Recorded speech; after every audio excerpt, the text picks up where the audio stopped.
Have you guys seen an Instagram video of that guy he's fishing the hole and the kid comes walking down in there and the guy goes, hey, bud. He's like, hey, can I give you a piece of advice? He's like, yeah.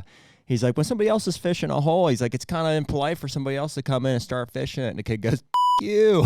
Just like straight back at him as a young kid.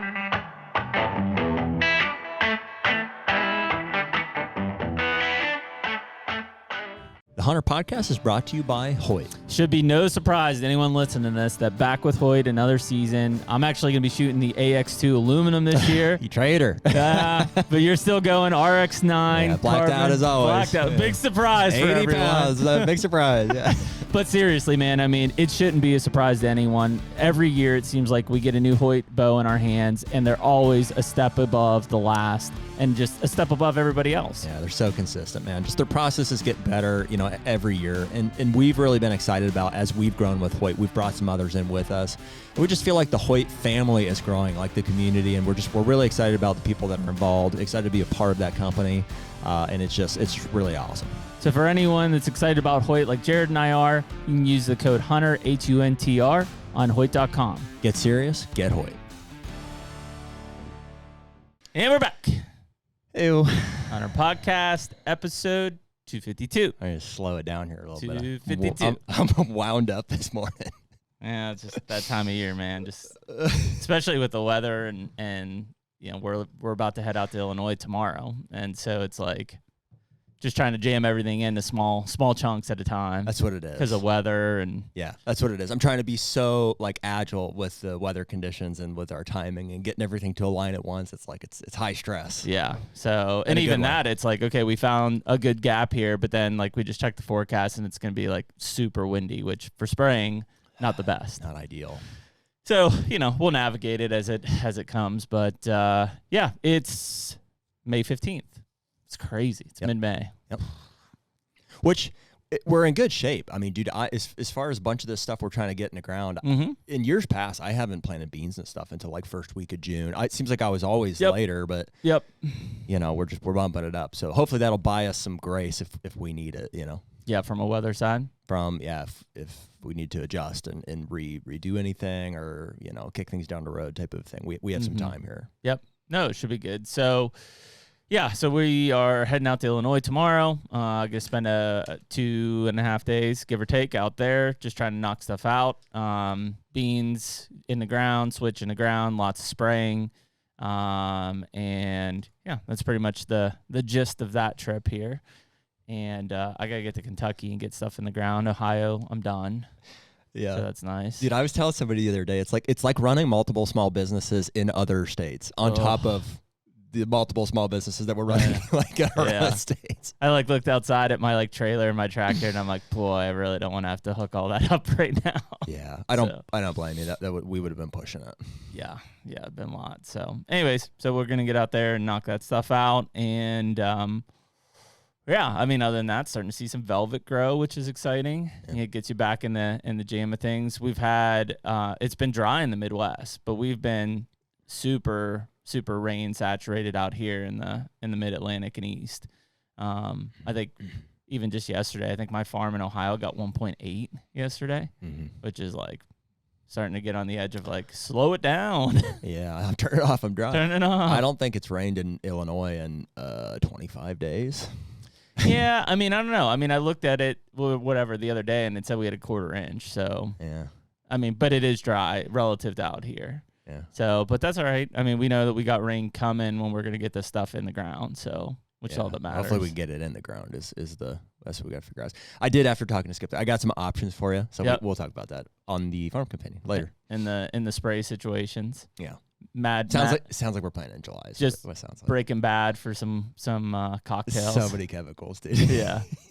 We're just gonna be mad scientists. I guess have a CVS and pick up 20 packs of Sudafed on the way out there. So I'm gonna just add a little of this in there, boom, to make it work. Yeah, just like a mushroom cloud. That's for me. Yeah, and we did the caloric and everything else. So anyways, we got a cool guest today. Just trying to align schedules, long time coming, but we've got John Dudley on today. Freaking John Dudley, man. John Dudley. So pretty cool. We've been talking about this for a while to get John on, and obviously, from the Hoyt relationship, and then just even our alignment in terms of, styles and John's history in the space, and as one of those foremost idols, icons, whatever you want to call it in the area. I mean, he's been in it, and an OG from like an archery channel knowledge standpoint, obviously established in other areas too, but especially with archery and like all of the shooting we're going to probably get into, it's like he's smart, we're dumb, he's right, we're wrong. So like we're here. We love that. We're here to learn. We're here for it from John, and and so we'll have fun with that. Yeah, it'll be really cool, and I think that's where I'm kind of intrigued, is to understand like. John's a bow hunter, right? But like his knowledge on the archery and the archery tech side of things is like crazy and valuable, right? And probably where most of us as bow hunters lack, us included, right? We're open about it. It's like, hey, we go to a bow shop and Tim tells us what to do and he does it, and we're like, cool, but tapping into that archery tech side of things, probably brings a whole nother connection to your bow hunt. Just knowing that everything about your gear and how you've set it up, and I'm envious of that to a point. Well, it's fun. It's just another thing to get crazy invested in. I mean, there's so many rabbit holes in any particular interest, but with hunting, it's like, man, you can go habitat, you can go archery, you can go, what I mean? There's so many different things that you could spend your time investing into, and archery is one of those ones that's like, I mean, we by no means have mastered at all. It's like, thank God for a good bow shop, like you said, but without that, I think we'd be pretty well screwed. We'd have to call John and for sure get some directions. Yeah, for sure. But anyways, let's bring him in. John, appreciate you coming on. Just silent and deadly on there. We didn't even know. Bro. Silent and deadly, is that what you said? Yeah. I was perched up here in the perfect stand. I had both my target bucks just sitting there talking to each other, and I'm like, I was just waiting for the right angle to F one of you up. Well, that's perfect, man. I mean, I got a little quartering two on the left there. I kind of got a little quartering two on the right. I got to keep the shoulder back over here. You saw us have a little Sixth Sense spook there of like, hey, where's that echo coming from? Did you hear that? I did hear it. We felt it. Something was up. And then the guard we just let the guard down after that, and you're like, I got him at this point. Yeah. As soon as you got up to go back to try to bring me in, I was raising my bow to draw, but it was kind of like the rut. You were too fast. You had already been drawn at that point. Yeah, just be patient, dude. Awesome, buddy. Well, hey, welcome. Thank you for joining us, John. Hell yeah, long overdue, I think. Yeah, man. Well, we've been watching your stuff for a long, long time here, and I think let me remember here. How did we eventually get connected? Was it just on Instagram, or was that through Mick or something like that? It probably, well, it first started with Mick for sure. Cause I think we like talked about this like maybe a year or two ago or something. Mm-hmm. And then it might've been longer than that. I don't even know. But then I think when I went to PSE, Mick probably freaking pulled back on those reins a little bit. Maybe. Yeah. Maybe. Last thing we need is Dudley on HUNTR Podcast talking about the levitate. Yeah. Well, that never happened specific. Not to my knowledge. That may have been behind the scenes. Maybe behind the scenes, but I'm kidding. I think it was just schedules. I've known Mick since his guns were like freaking 35 inches around. What? Did you ever see Mick? He used to be super jacked. Oh, dude, when he first became a rep, you need to get pictures of him before he was a workhorse on the road. That was back when he was track athlete. He had guns like freaking cantaloupes. Oh man. They wouldn't fit in any shirt. He had like smoker on, like John Cena arms. Hilarious. Wow. I could see him being that, because he said he was a sprinter. Oh yeah. Yeah, like he's a beast. Yeah. So I could see him just being decked out, like just jacked, and yeah. Well, we've known Mick for 3 years now. Oh, I bet it's longer than 3 that. or 4. 4. I bet his legs look so fast if he was a sprinter, because I mean, a 100-yard dash has to be at least 300 steps for him. Oh yeah.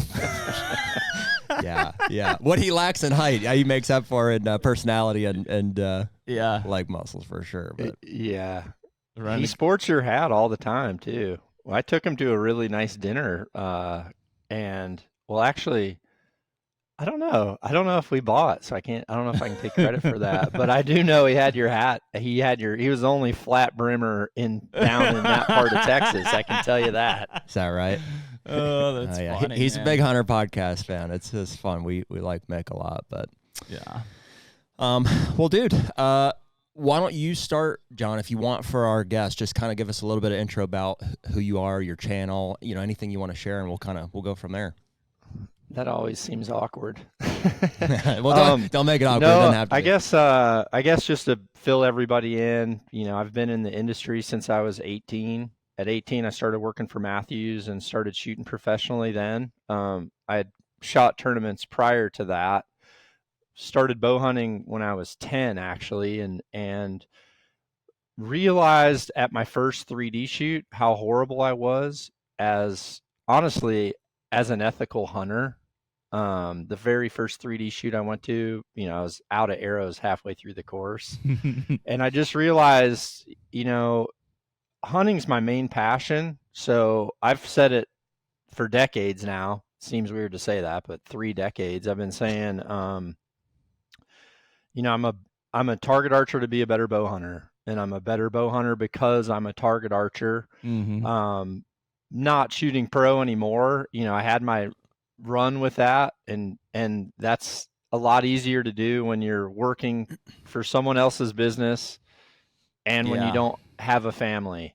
But when you're running, multiple businesses and have a family and want to keep your family, and honestly, my passion is teaching. It took me a while to navigate what I really loved. It's like, for me, my archery path, my timeline was in a way like going to college. I thought I knew what degree I wanted at 18. I thought I wanted to, just shoot pro tournaments, and that was it. But then I went to work for, at the time, a small bow company. And I think I was like the 3rd rep hired or something like that. It was small. Everyone that you guys know now, a lot of those people, weren't there then. Mm-hmm. Or from a listener's point of view, I guess.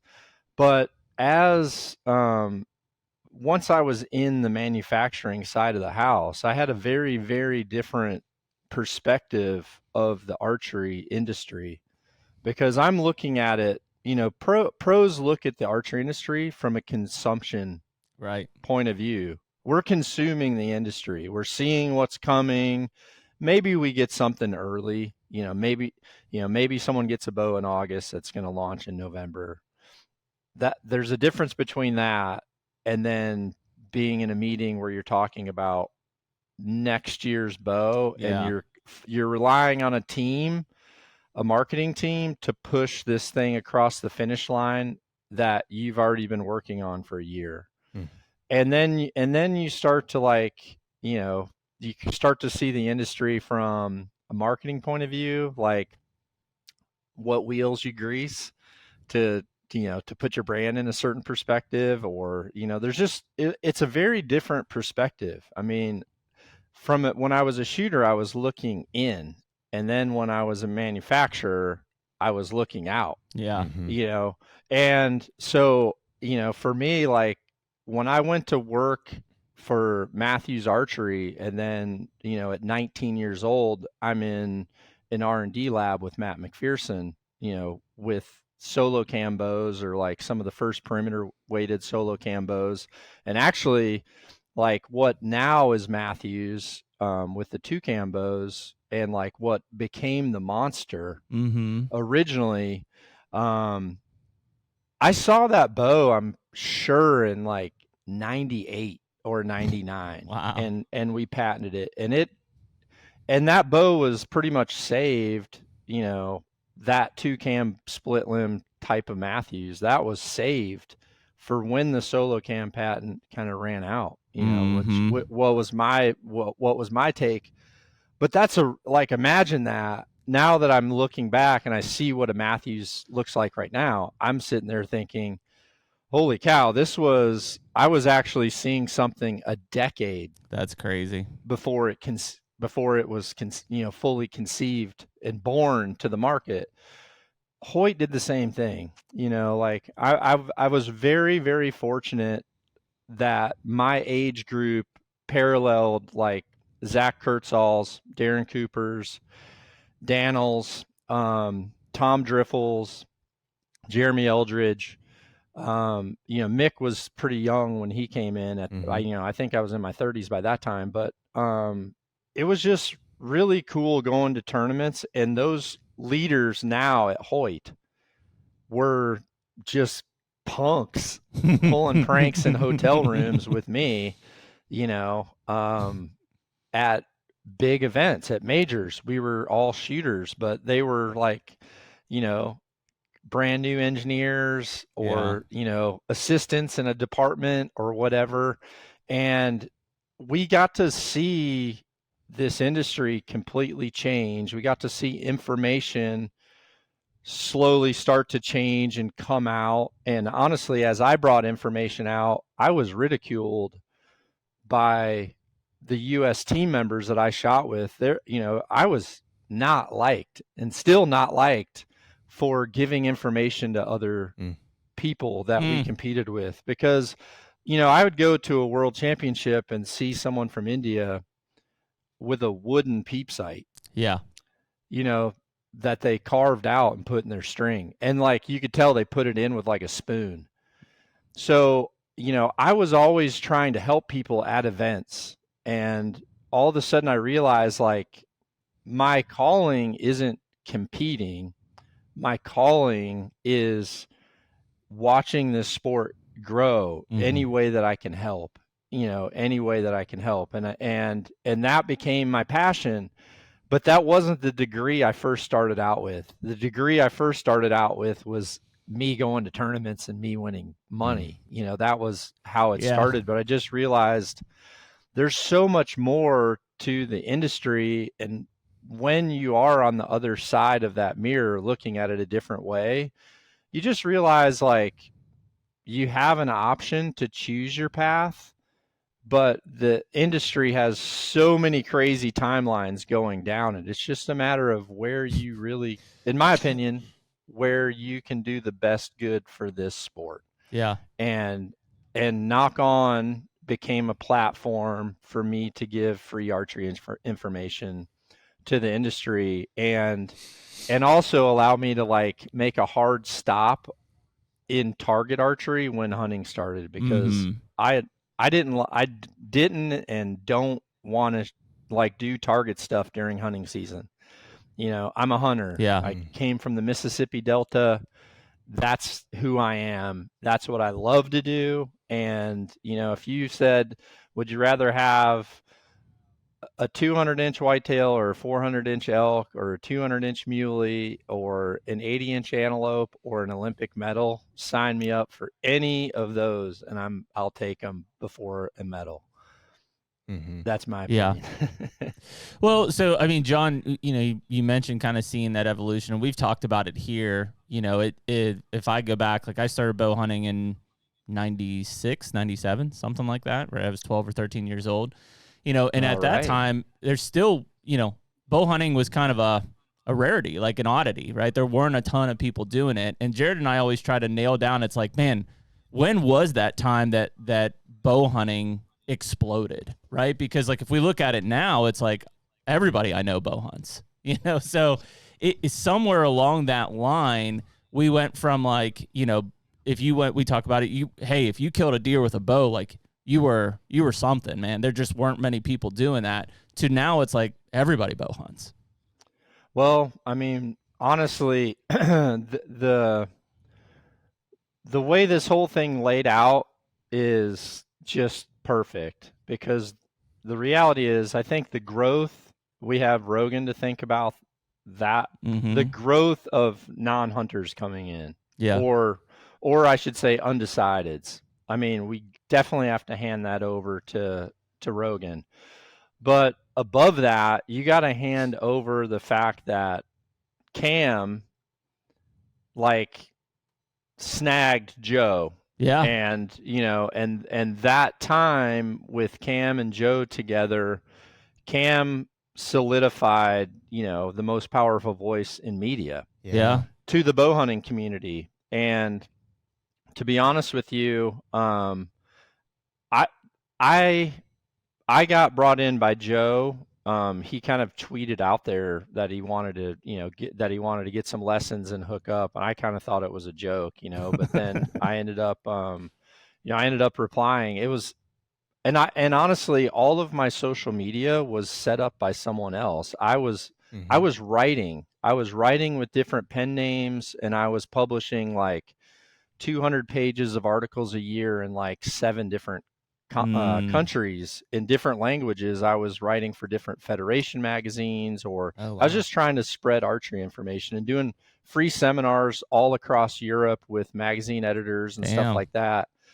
And I think once Joe came in, he started to just lower this guard of what hunting was, to where people would at least watch for a little bit. And then, and I think Cam bit him, Cam bit him with the bug. Yeah. And then Joe, obviously Joe just loves hunting, loves archery, and he loves exactly what he loves now, exactly what he loved when he first went with Cam. So I think we've got to hand that recognition over to, like, Cam knew who Joe Rogan was, and I didn't. I don't consume any media. I'm like, I just work, and I think that was a huge one. COVID multiplied on that because people were home. Yep. And at that point, our platform, I had left TV because I saw TV, the cost of TV going like this. Yep. The viewership going like this. Yep. And marketing budgets going like this. And remember, I'm looking at this from 2 sides of a mirror. Mm-hmm. I'm literally managing marketing budgets for pro staff members with 9 companies, which a lot of people don't know that I do, but I do. And then I'm also seeing what the end consumer, me, or honestly the end, like, I'm the media creator, right? Mm-hmm. I'm looking at what I need to make this and this work. I mean, It was like they were all going the wrong direction. Yeah. So I decided, like, I need to go where I can put media out for free. And so honestly, Jason Carter, I haven't heard that name in a long time, but Jason Carter was like one of the original Ridge Reapers. Yeah. I mean, Jason was Jason far before Ridge Reaper. Jason is a legit Western hunter. And Jason Carter actually set up all of my social media channels while we were sitting on the back of a truck display at the SHOT Show. That's hilarious. That I had to go to just to speak for like 15 minutes. I had to talk. So I flew into Vegas for a SHOT Show, which I never really go to the SHOT Show. And Jason Carter's like, dude, you need to like have Instagram and Twitter and all this. He set them all up, and I didn't even do anything with them yet, but that's when Joe contacted me. Wow. It's just funny how, it all plays out. But I just felt like if there's an ability to give free information out, I would rather do that than be paying someone 6 figures to be on their channel for 22 minutes. Yep. Yeah. And honestly, what's hilarious about this is I sat in so many meetings with the networks telling them, like, listen, I'm in the marketing meetings that are giving you checks.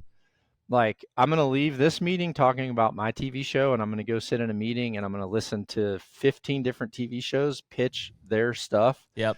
To us as a manufacturer, and I'm already going to know the real cost, one, of what you do.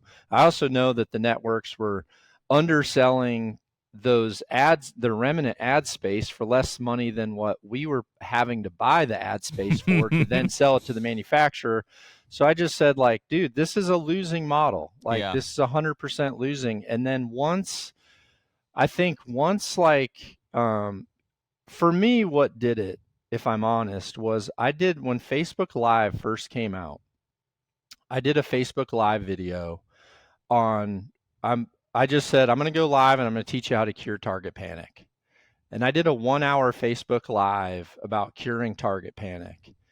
And I was like 3,000 viewers short of 1 million viewers watching archery and like trigger control and the mental side of archery, and shooting live. So like there's no, and I like to do that, by the way. Like I like to go out and practice and let all of you see my goods, my bads, and hopefully at times great.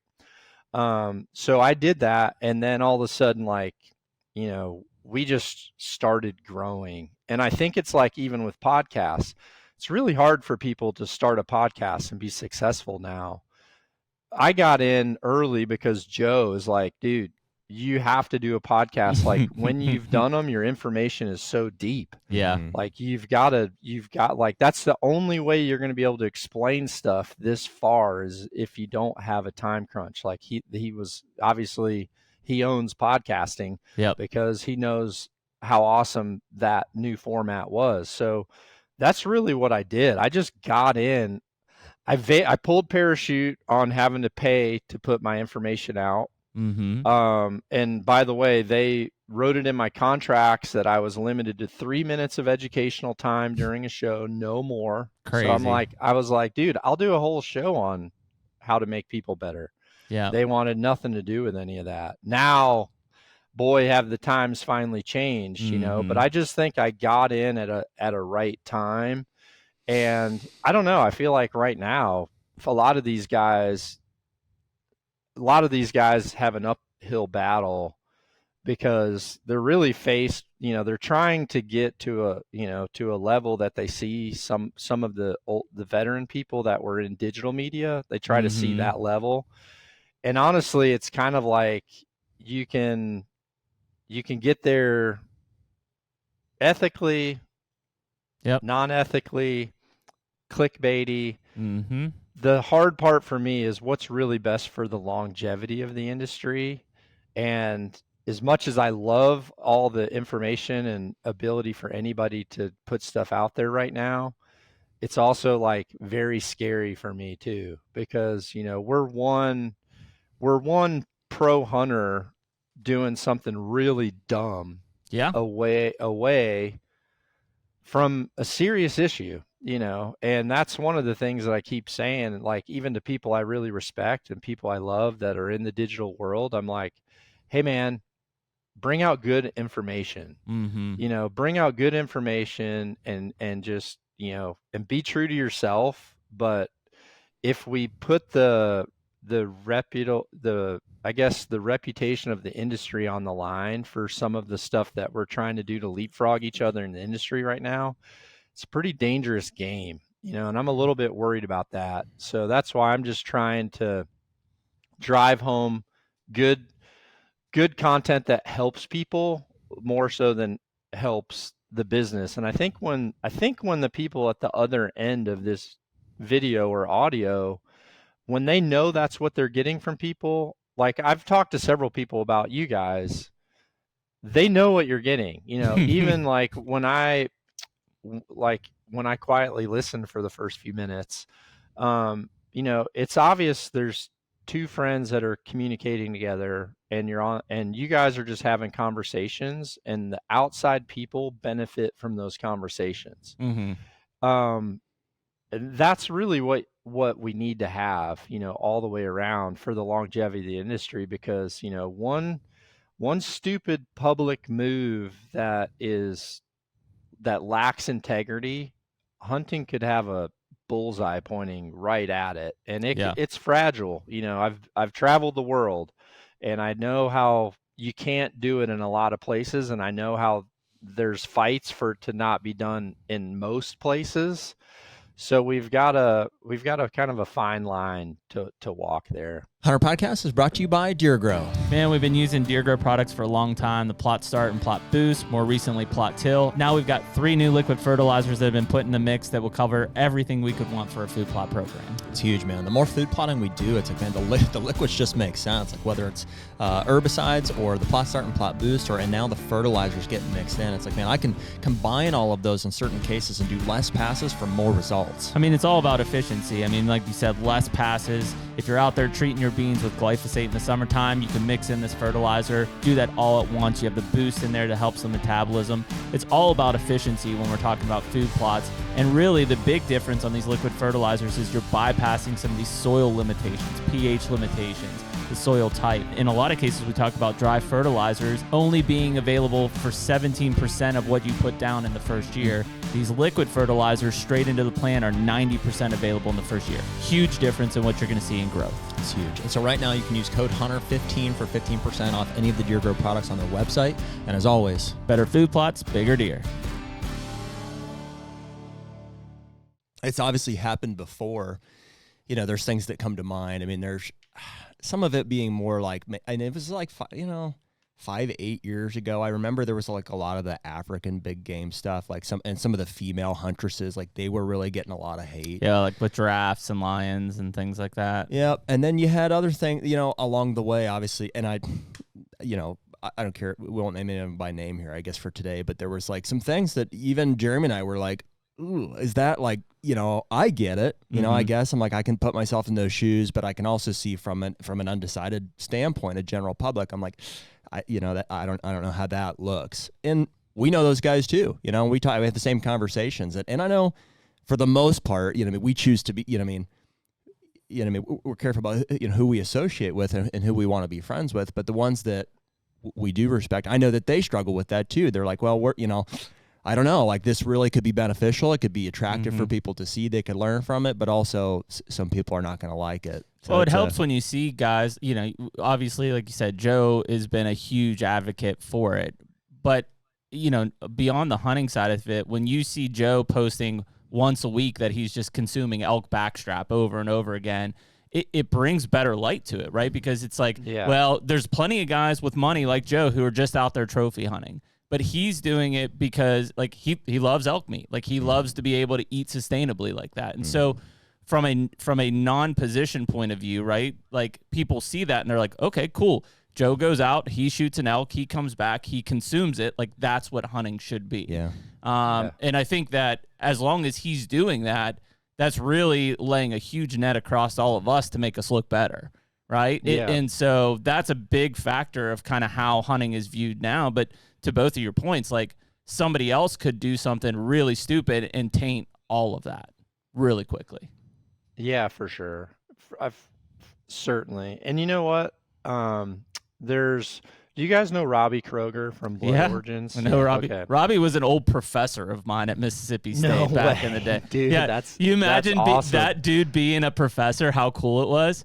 Yeah, I could imagine. What's funny is when he came here, two of his students work here at the Capitol, right across from one of my best friends. So Robbie was here for dinner and they were talking, and then all of a sudden he realized, like, Robbie's like, yeah, they were in my class for their PhD, and he was like, what? And he's like, yeah, let me call them. And he like literally called his students and he's like, do you know this guy? Which was pretty cool, man. But yeah. So he was your professor too? Well, he was on the like the fishery side of things. So I was on the wildlife side. But like when he showed up, like, you know, Robbie's a fairly young guy too. So like I was in my early 20s at that point. And here comes this dude from South Africa, right? He's good looking. He's got the accent. You know, all the girls in the building are all like, whoa, who's this dude, right? Yeah, he is a good looking dude. Yeah, you know, and so it's like, but then I remember years later when he started Blood Origin stuff. In fact, our marketing team did most of his stuff originally. We started his social media channel. Yeah. Did you guys? So were you guys there when I told him no? No, but maybe. Well, but I think I was like his second. I think it was like going to be like the second story. Yeah. He really wanted it. And I was like, I didn't know enough about him. And I'm just like, I'll have to pass. Well, and Robbie would be honest with that. They struggled early as being, like a business, right? Yeah, and so they were still trying to figure out who they were too. They're like, what is this Blood Origins? Yeah, it wasn't until later when he became a nonprofit that he finally found his calling there, right? To make everything happen. So this goes right back to like what I was saying. I knew I loved the industry, and I came to university, and I had to take a lot of classes.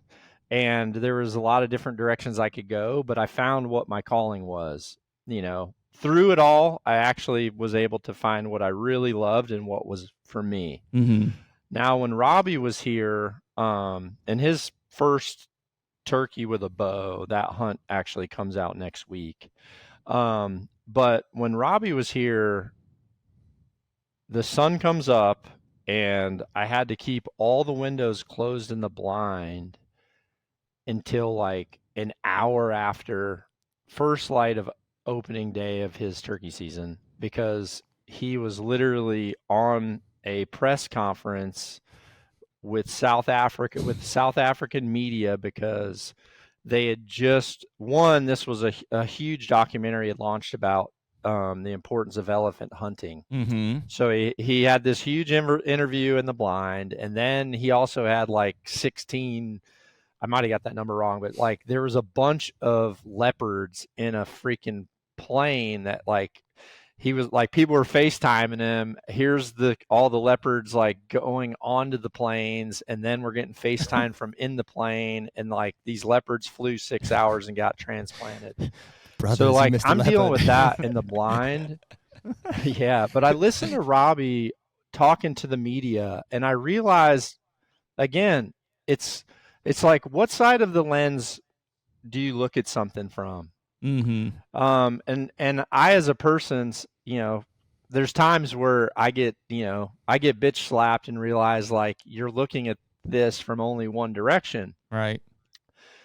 When Robbie was talking with that media, he was talking about like, for this subject on elephants, it's a very delicate subject. And he's like, for this project, like we can't talk to the hunters and we can't talk to the non-hunters, because those people are only a very small part of the populace on two very different spectrums. But in the middle are all the people that are undecided and maybe inquisitive, or most likely uneducated on the topic. Mm-hmm. So his directive is, I want to tell the story of this to that population. And I'm pretty sure when they see this story, like hunting is going to gain like understanding. Right. And he's right. Like he's 100% right. And I think that's what Joe did. Yeah. Joe let the people that were literally undecided, they're just like, oh shit, I saw hunting on a TV show, right? Mm-hmm. Or pretty much everyone's like, yeah, I did archery once in gym class and I hit my arm. Like I hear that 1 million times a year. I think Joe going out and like, for him to go try this, he was not going to sacrifice a life. Mm-hmm. And I think most of the people that are in this window, they're just not cool taking something's life if it doesn't have a purpose. And those are the people that when they shoot something and they consume something, they really gravitate towards that feeling and just a primal instinct that gets like ignited when, there's just, hunting's hard. And I think the rise of hunting was Joe, COVID, and during COVID, I went crazy getting every bored celebrity into archery. I was like, if someone DM'd me, I was like, come out, let's do it. And some of those people have stuck, but for some of them I could tell on their face when they shot the first thing, they were cool with that and they're cool with the eating it part. But when it came to that thing being dead on the ground, they were, you can just see it. Some people, they don't have that part. So we did have we have had a slide from the COVID era. Mm-hmm. And I think, like you were saying, I look at going to a public land spot pre-COVID and then going to a public land spot now, very different. Very different. 10 times the trucks. Mm-hmm. And honestly, a lot of people that don't have that like integrity that for me, my grandfather and my uncle taught me, like different, just, I don't know, like unwritten rules of bow hunting and Field unwritten ethics. rules of, just how to be respectful and understanding of the other person that could be out there. And for me, it was embedded in me to not burn a spot. Like, do not burn a spot, even if you're not coming back. Yeah. I think that little thing has been lost in the growth. And that's what, that's kind of what worries me the most is, some people are having a very negative experience. Some people that are veterans are having, they're just, they're like throwing their hands up like, man, it just used to never be this way. But I think it comes down to like when people are going there and they're all there for themselves, then everybody else in that spot suffers if it's not the right person. So, I think this little decline is some of the people that were there for the clicks and they didn't really have that, have that. I don't really know what to call it, but it's something that your role model or your mentor passes down. The small things of, not leaving your Encrustable wrapper, It's a like weird on the tangent. ground. It's kind of woodsmanship. Like it isn't like out there reading sign. Exactly. And that comes from a mentor. Yeah, exactly. And the problem is I'm giving people information on how to be good, how to be better archers, maybe some hunting tips or whatever. But like, I haven't done a segment on like exactly what you said, Yeah, it's that woodsmanship. Like everybody's gone out. Like if you had a mentor and said, "Hey, this is a scrape, this is a rub, this is a track, this is," but beyond that, to your point, like the ethics of it, like leaving your trash behind. If you see another hunter, you don't just walk up on them or walk past them. You kind of give them the wave and you leave. Hey, they have that area. That was stuff that was just ingrained in us. Like if you did that, like my dad or my grandpa would have slapped the shit out of me because it was rude. There would have been an arrow shot at my feet. Like back, I'm not even kidding. Back when when I grew up down there, I mean, if some dude humped a old man climbing stand, half a mile back in a freaking bog, and he's been there since 30 minutes before daylight, and then you come freaking strolling back there an hour after daylight, like he's just like, yeah. Have you guys seen an Instagram video of that guy he's fishing the hole and the kid comes walking down in there and the guy goes, hey bud, he's like, hey, can I give you a piece of advice? He's like, yeah. He's like, when somebody else is fishing a hole, he's like, it's kind of impolite for somebody else to come in and start fishing it. And the kid goes, fuck you. Just like straight back at him. He's a young kid, It's exactly what it is. That's it. I mean, dude, I remember the flashlight thing, right? In the dark, like if you saw flashlights coming, you start flashing at them. And like, that was a sign of like, hey, I'm here. And normally the person out of ethics is like, okay, cool. The light would turn around. It turn around. Now I'm like, that light's still coming. Like they see me. They're going to walk right by you and say, I'm just going crazy. deeper. Yeah. Well, I mean, dude, we can spare our audience, the full rabbit hole of like the dynamic there. Like we see the same thing, John, as far as like overpopulation on public lands and stuff. I mean, I think everybody is aware of it at this point. It's kind of undeniable. And the publicity that's come onto hunting from people like all of us, frankly, our podcast, Rogan being the biggest of this, is a part of that. But I think Jeremy and I have had to draw the line or like tease out how we feel about it, which I think is that we can't and will not ever blame anybody for speaking passionately about what they love to do. And if it's hunting, great. And if you can share information, we think all of that's positive.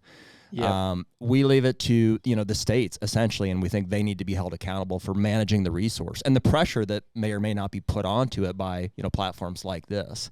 So we spent a lot of time talking to DNRs and NRCS offices and trying to get politicians from those states to realize what's happening here with the continued opportunities, liberalizations of seasons and bag limits and technology that's put into hunting, to get them to realize that that's taking away from the experience. And all these new hunters that we're recruiting, they're just leaking out the bottom because they have nowhere to go and the experience sucks. Well, so I spoke at the Utah Bowhunters and Archery Association banquet a couple months back, and I did a presentation on mentorship. And I actually navigated my timeline with 10 mentors that have all like molded me as I've come through the industry. And then I kind of show at the end, I actually have like a slideshow at the end where I just told my team, I go, hey, put together, I go, because a lot of times when we go to tax, we take pictures with everybody that I personally shoot with. Mm-hmm. And then we normally put those in a location where they can go grab them. But anyway, I said, hey, take all the pictures from like pictures we took with people. And I said, just put it into just put it into a scroll. And I said, and I want to just show people like, because of these 10 mentors, this is how many people they affected. Yeah. It wasn't about this is how many people I've done. It's about these people planted a seed. These people, they watered it, they nourished it, they picked away things that would prevent me from fully growing. Much like a forester or like our food plots, right? And then in the end, I became a person that the time of these mentors investing in one person, they didn't know that, what Nock On would become. I didn't either. But then all of a sudden, like I said, in the last year, this is how many people I've personally interacted with archery with. Now, when I first got that video from my media team, it was 30 minutes long. Damn. So I said, no, you got to make this in like 60 seconds or something. Mm-hmm. So he's like, you're not going to be able to see it. And I said, yeah, but maybe that's the point. Yeah. Like if it's that fast, maybe that's the point because, I think, I don't know what, it might've been a year before, whatever. I don't know what year it was, but like when we actually went back, it's like over 12,000 people that I personally shot with in 1 year's time. Damn. And then you realize, like I told them, I said, okay, you guys invested your time into one person. And maybe you've done this for the 100 people or 1,000 people across your lifespan, but you did it with me. And I'm one person that I know it's stuck with, and maybe the other 100 were a waste of your time, but if it took you that 99 or 100 to get to the one person that passes this on, when it gets passed on, the multiplier is crazy. So that's why like my whole plea to the entire Utah bow hunting organization, I guess it's a huge umbrella. Utah has some amazing archers and bow hunters, but I said, the importance is take one person a year to just try to mentor. And what I think is happening is I think we're bringing in people that are choosing sides or choosing platforms. And one of the biggest parts of that presentation was actually at the very end.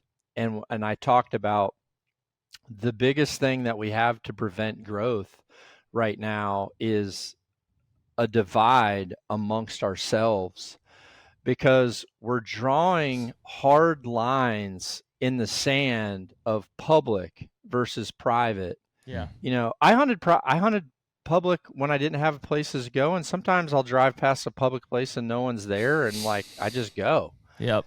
But I also I don't preach public and I don't preach private. I have places like, for me, I only have a certain amount of time to hunt. Like I need to be effective. And I have spots that I've for example, in Alberta and BC, I've gone to the same places for over 2 decades, 2.5 decades. I've gone to the same spots. I've knocked on doors there. I might be with an outfitter because I have to. I have to be with an outfitter to have a tag. And you know what? My spots that I had here on public land, like where I used to hunt down in New Mexico, it's impossible to get tags. Mm-hmm. If you go, it's crazy who you're competing with, because some of the local outfitters now are literally teams. Oh yeah. You're competing with teams. So I don't want to like crap on that, but I want to find like, where's my spot? If that's their thing, great. If someone's just all in public, great. I just want to go hunting. And I feel like when we take our time as an industry to draw these lines of like, well, are you public or are you private? Are you landowner tag or you draw? Like, this is bullcrap. I want to get a tag. Yeah. You know what? Like, I've worked in this industry. I'm 48 right now, for 30 years, 3 decades. I have worked for at least, I guess for 2 decades, I've worked for at least 9 people and had my own company. Prior to that, I worked for Matthews and shot pro archery in addition to my regular job that I still had to, I was still salary. So if I had tournaments on Thursday, Friday, Saturday, Sunday, guess what? From Monday to Wednesday, I was working 16-hour days in my office with a headset just like this, calling every single one of my dealers, making sure that I contacted every single person I had to every 30 days. And so like, as I did that, all of a sudden, next thing I know, I had like 1,200 extra bucks in my pocket, and I bought a hunt in Pike County, Illinois, and I went down there with like rut and strut, like everybody did in like late 90s or whatever. And for me, and people were like crapping on that. Oh, well, you can go to an outfitter. Yeah, I can go an outfitter. I didn't drink, I didn't drink till I was 27. I don't drink. I don't smoke. I drive a freaking used moped to work, and I have a used mini station wagon that I bought off an old guy. I had an 87 station wagon, and that I could drive on 1 gallon of gas on my moped, and I still have it at the farm. It's dipped now in Max 1. But I bought that thing for $300 in Craigslist, and I could put $1.50 in gas in that thing and drive it from my house to Matthews every day for the entire summer for $1.50 for 1 month. I could drive to and from my house to go to work. And guess what I did with the extra $200 that I saved compared to driving, my other car? I freaking sent that money to go on one good hunt that I could afford, and I could actually go one place where I wasn't competing against that many people, and the only 5 days I had for vacation time wasn't getting ruined by me being in a place where I have no control on my outcome. Yeah. I made those sacrifices, and I don't feel, and there's people that haven't made those commitments or just don't want to make those commitments. That's cool. If that's what you want to do, and you want to only go hunt public, that's great. But don't crap on the people that are making a very different investment. And dude, I know people right now, like at TAC, I've had people come up with a bow, and I look at it, and like my initials are on the build, and I'm like, dude, this thing's like 25 years old. And he goes, I could buy a new bow each year, or I can go on a really cool deer hunt. Yep. And he goes, I do the deer hunt. And I'm just like, my bad, man. You're like 100%. Yeah. That bow was number 1 at the time. If it still shoots good for you, great. Yep. Like, I think that divide is a killer in the industry. I think the divide of, Hoyt, PSE, Matthews, Bowtech, Elite, like you name them, I just tell people, even at TACs, I'll shoot other people's bows if they come up and they're like, I want to shoot against you, but I have this bow. And I'm like, dude, I'll shoot your bow. Doesn't matter. Like, if you like that bow, then that's the one that you can shoot. Yeah. I feel like any of these lines that we're drawing, expandable versus fixed blade, holy smokes. I mean, we can argue this forever, but the reality is I have more success with the mechanical. I've shot hundreds with both. That's my preference, as long as I know my equipment can perform with whatever that projectile tip is. But the same thing with camo companies. It's like it's crazy to see people like shitting on someone because of like what camo brand. Dude, we're all archers. We're all bow hunters. We're part of this little sliver over here. There's a little sliver over here firing shots like crazy into our camp, and we're taking our sliver and we're freaking dividing that in half again. Yeah. To where now we've got these two forces battling this. I mean, it's not a good model for us to, we should just really be focusing on, hey, this is what I like. This has worked really well for me, and here's some of the proof that I have behind that. But otherwise, to like not like someone because they don't use a saddle stand, Yeah. Hey, dude, I was in the hospital for freaking weeks. I have, one of my kidneys is half dead for when I fell 22 feet onto my back, and my wife fell a year later. And like total accidents. It's like, so now what do? I hunt out of blinds. I've fallen, my wife's fallen. I watched my wife falling away from me thinking that she was going to lay paralyzed on the ground and I'm going to be looking down at her. So guess what? Now I've got ladder stands and I got box blinds. Yep. And, some people are like, oh, whoa, what the heck, dude? And I'm like, man, this just for safety for everyone that comes here. Yeah. Or if I send my wife to a stand or my son, I want to make sure there's no possibilities for accidents. I just don't want to be a statistic. Yeah. So I think all those things are just petty, for the industry. The reality is, and this kind of chimes in when I was listening in on you guys. You guys were talking about like, not being a specialist in like the equipment side of things. Hey, that's totally cool. Like, there's people that are great at that, and if your focus is like you love food plots or whatever, cool. Let the people that are great at that, especially if you have a good shop, rely on that shop to get your stuff set up. And let me tell you, I remember we were trying to get Jeff Hopkins to shoot our bows, and at the time Jeff was at Bear Jennings. Jeff had an amazing resume to that point in 3D archery, and we were really trying to get Jeff. And then I remember being on a call with Jeff, and I think like we had like a couple of the main guys from work were there too. And then Jeff really wanted me to come down to kind of work on these new bows and stuff. So I went to Delaware, and I realized really quick, Jeff knew nothing about setting up a bow. Like, all Jeff did was shoot whatever he had enough to make it work. Yeah.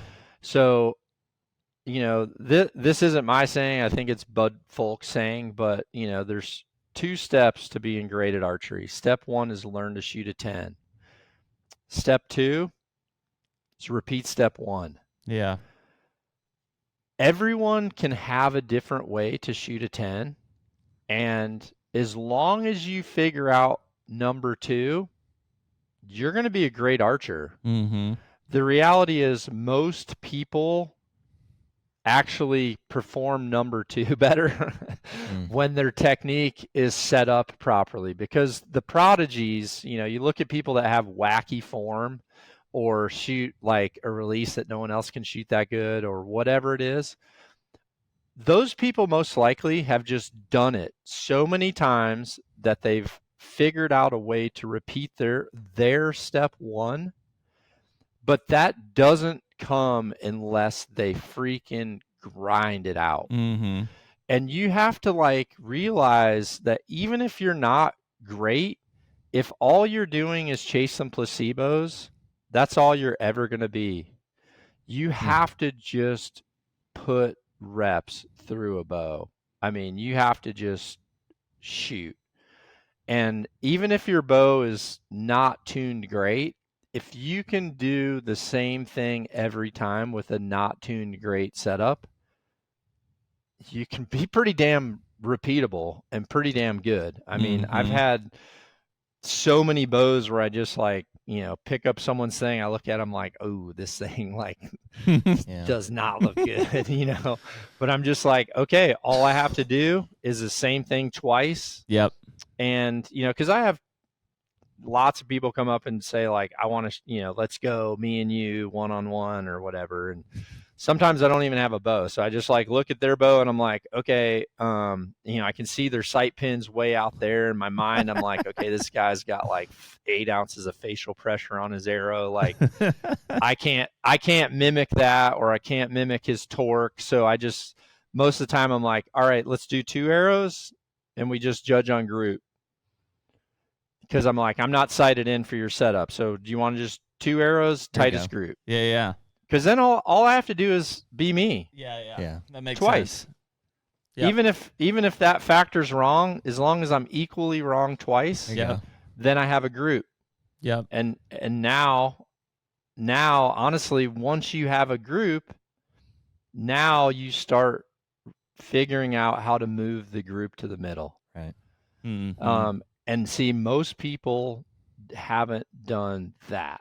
Yeah. And if you do that, you're great with archery. Don't be afraid to go to a shop and come back and just freaking put reps through that thing. Mm-hmm. Even if they did a bad job setting you up, if you can repeat step 1, then you're accurate. Yeah. You're officially accurate. You're repeating yourself. Most people can't repeat themselves because they've never actually done the first thing enough to know what it really feels like to do it again. Mm-hmm. And that's where inaccuracy comes from. The HUNTR Podcast is brought to you by Beast Broadheads. Dude, Beast Broadheads. Man, we've been advocating for and shooting expandable, especially big expandable broadheads for years and years now. And it just seems like they just keep making them better and better. And ultimately, with the relationship we've forged with the Bowmars this past year, we're just super excited to be shooting the Beast broadheads this year. I mean, this broadhead it's the world's sharpest expandable broadhead out there. It has best penetration, and it's got bone avoiding technology. Ultimately, we want to create the most trauma possible on a deer when we release an arrow. The Beast Broadhead does that for us every time. So right now you can use code HUNTR, HUNTR, for a discount on anything on the Beast website. So definitely go check out beastbroadheads.com. John, what do you think is the difference between like a great archer and a great bow hunter? And basically what I mean is like we know some people who are awesome shots, like they'll go to tack and they're just lights out, and you put a big buck in front of them and things just fall apart. Yeah, I think there's a lot of different factors. It's hard to be a good hunter. And honestly, I think there's multiple categories to this. I think there's hunters and I think there's killers. Killer's a better term if you want to use that. Well, yeah. Like I look at, a Joel Maxfield, a Darren Collins, a Randy Ulmer, I'll leave a lot of people out. Michael Waddell, Sure. Nick Munt. Like these people, Cam's a killer too. Yeah. Like, Cam goes to places that a lot of people would never be able to afford to go. And I've been fortunate to go to some of those places too. But all I can tell you is I've actually hunted with Cam where both of us were like lying under pineapple bushes, and it like in a situation hunting axis where I would be willing to bet 90 or 95% of the people would not have made the right tactical decisions to be able to like make one strike, let alone I think we doubled. Mm-hmm. But like when you're sitting there with that person and some people are contemplating moves and other people are making decisive moves. Yeah. That's one factor of the equation. Great point. It's like he and I picked a plan, and like his plan was actually different than mine, but I'm just like, I'm going to execute your plan. Let's see if it works. So I'm just like, you lead the way, dude. Mm-hmm. Lead the way, and lead the way and get me there, and we'll make this happen. And that's what did happen. And then honestly, in that moment, like, I remember Cam kind of looking at me, and he's like, I have a very different appreciation of you now, because you don't see those types of things, and those things come from experience. Yeah. I call it acclimating. And a lot of people never fully acclimate. It's like people, I guess, like, the common hunter is like someone that jumps in a cold lake. Yeah. Okay. The killer are people that they've broken ice Mm-hmm. and freaking snorkeled across that cold lake because they knew they could get a shot at the other side of it. Mm-hmm. Like, and those people, like, there's a difference between people that cold plunge and people that have, like, gotten a cold pool before. Mm-hmm. The same is true with, like, turning up the temperature. It's like going to attack. That's great preparation. It's definitely not, being at a Vegas shoot type pressure. No. For me, world championships or world qualifiers or team trials, those were the only things that could actually get me close to the feeling that you have when you're curled up in a ball laying 30 yards from a freaking Boone and Crockett mule deer, and you're having to sit in the same position for 7 hours until he stands up to get out, to relocate in the shade. And then when that happens, you're able to control everything until that moment. I call it a checkmate moment, because for me, I just get to the point where, like, in competition, or even if I'm just messing around with friends, there's times where, like, I know I've mentally cracked the person that I'm with. Mm-hmm. I'm like, I got you. All I have to do is execute. If I do step one, it's over. You're not going to run with that, because they're still indecisive on step one.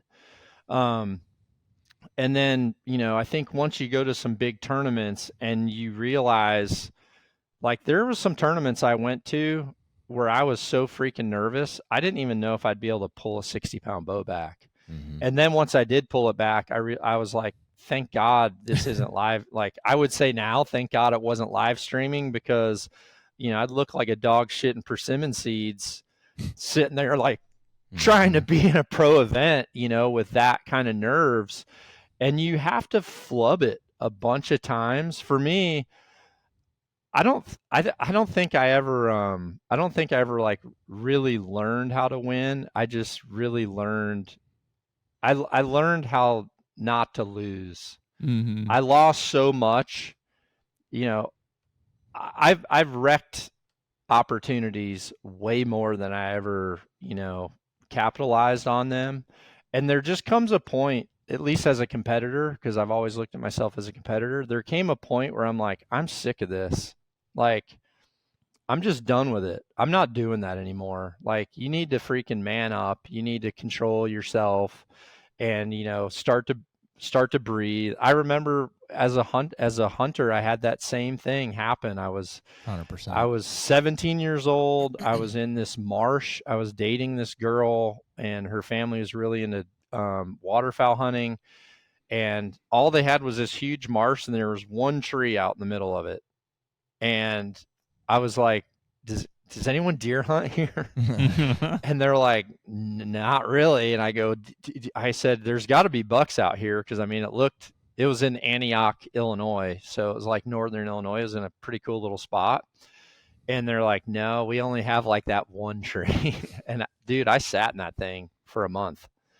I sat in one tree looking at a notable game trail that came through this slough, and I was shooting a PSE G-Force, which was pretty much like trying to pull a freaking winch cable out of a winch that hasn't been unlocked yet.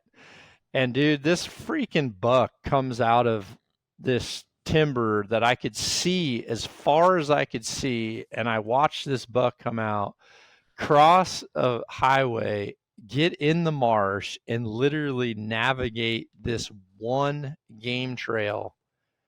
And he's coming in. I raised my bow, and I was so nervous watching this buck for this long that, like, I mean, I could not pull my bow back. I tried a dozen times. I could not get it back. I thought it had froze, like locked out. I thought it had just froze shut. And the buck is standing under, like, finding shelter under this one tree, and he's looking all around, and it was like rut.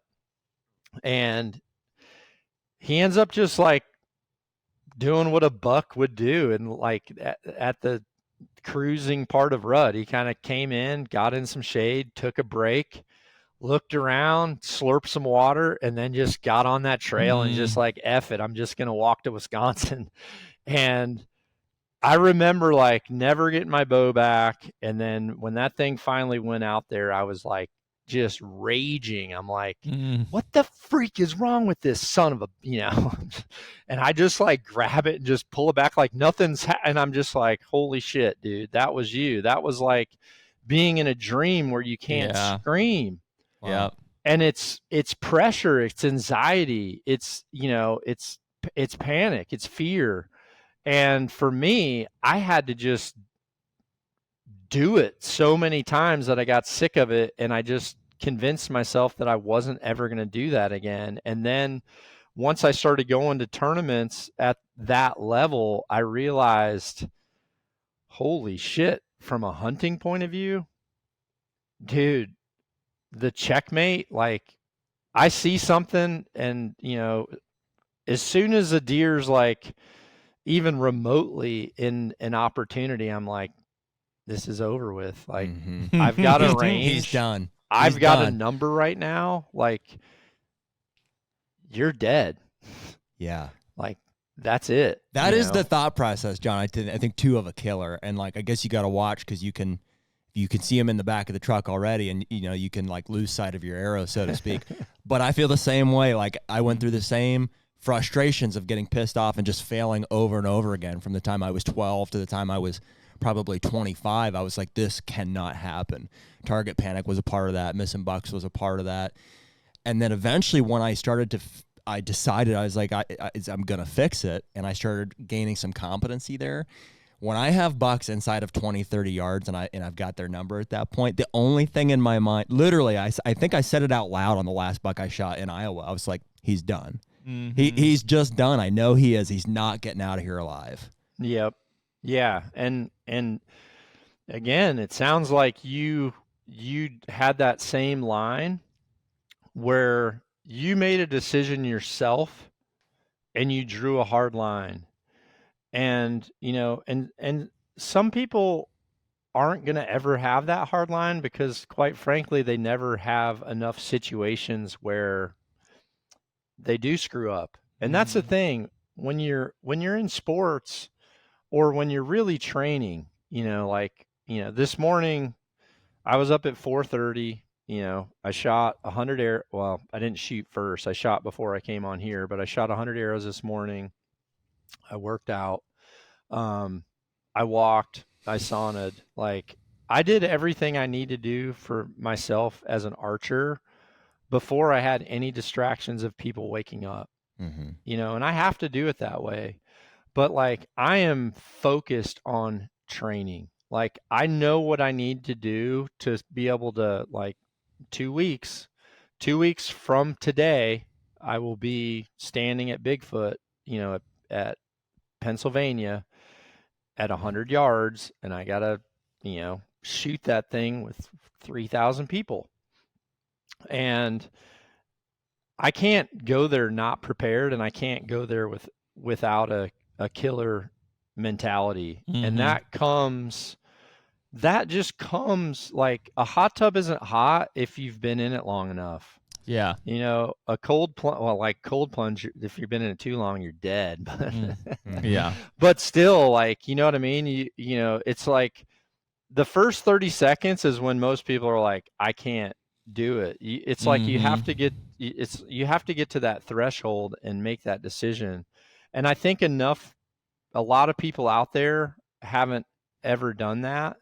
But there's also just great hunters, great archers that I don't know, there's just like this small little thing missing that you can't really explain. And it's one of the reasons why I actually have a hard time going and talking about hunt. Like if people ask me to come like when Utah asked me to come speak for them at that hunters thing, I'm like, I don't feel comfortable talking to people about hunting.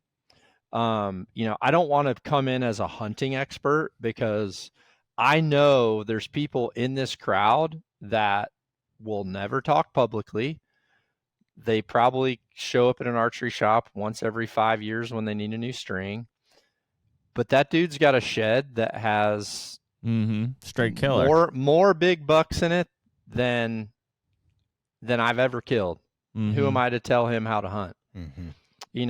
Like there are those people, and there's local warriors, and there's and even in target archery, listen, there's just people that haven't like gone to enough events because they're logistically hard for them to do. But back home, like a homegrown archery guy, like a homegrown tournament guy that's on his home turf, dude, way harder than going to a major. Like I can tell you right now, like if you go up to Canada, and there's probably better ones now, or maybe not, but like when the last time I like shot some tournaments in Canada, there's a guy out there, there's several, but I'm just going to like Cody Draper.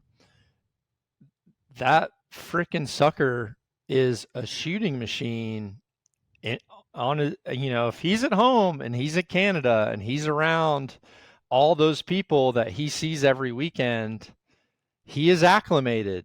Yeah. He knows his spot. And at that time, I was sitting here thinking like, I just came from a world championship with, the Chris Whites and the Clint Freemans and the Dave Cousins and and the Damsbows, and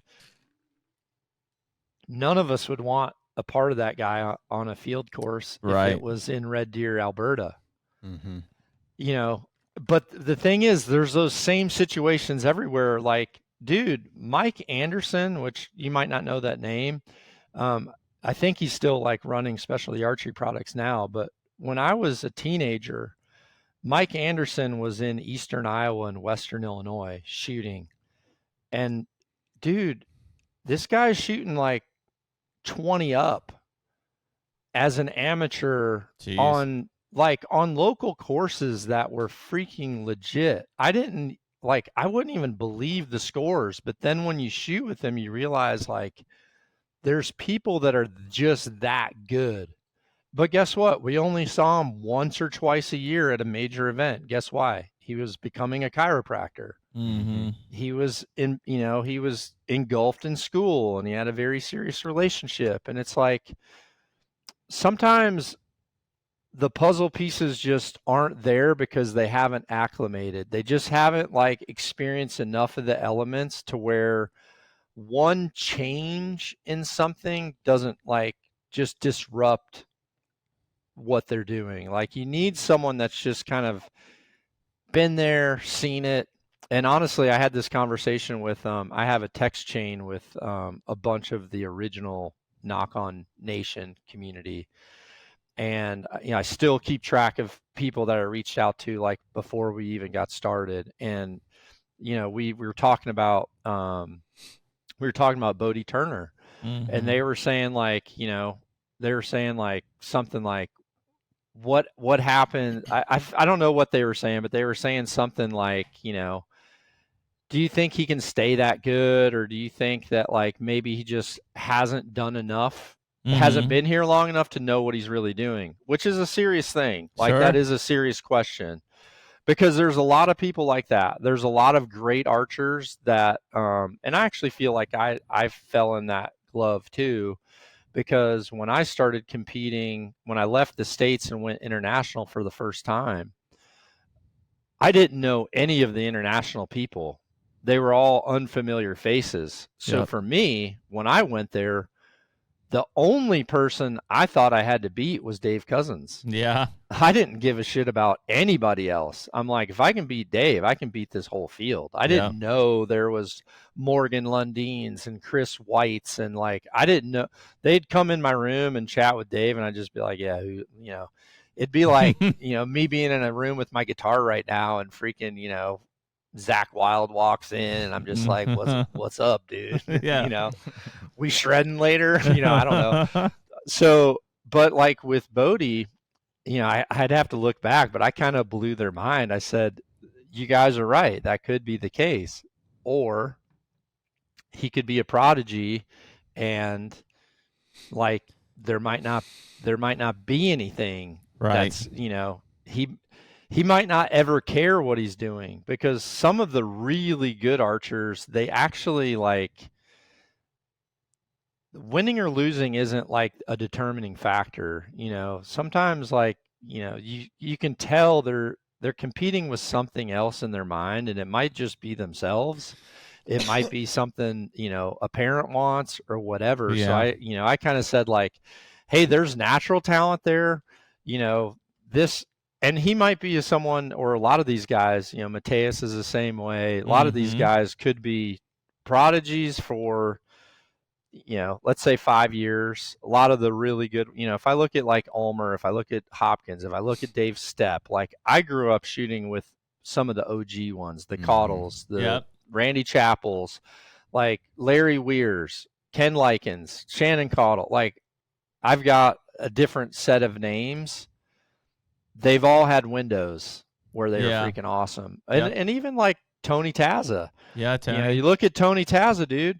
Like, Tony as a semi-pro was a prodigy, and then like got really good, and then for a time period, like some other people upped that game, and guess what? He's a competitor.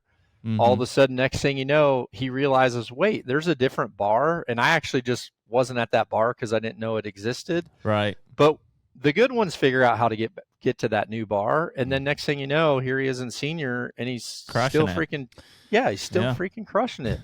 So, there's going to always be continual people that like kind of hit that top and become popular, and then Tony became a rep. You're on the freaking road. Sometimes you go 3 days without practicing, dude. You can't do that. Like, everyone asks me why I don't compete anymore.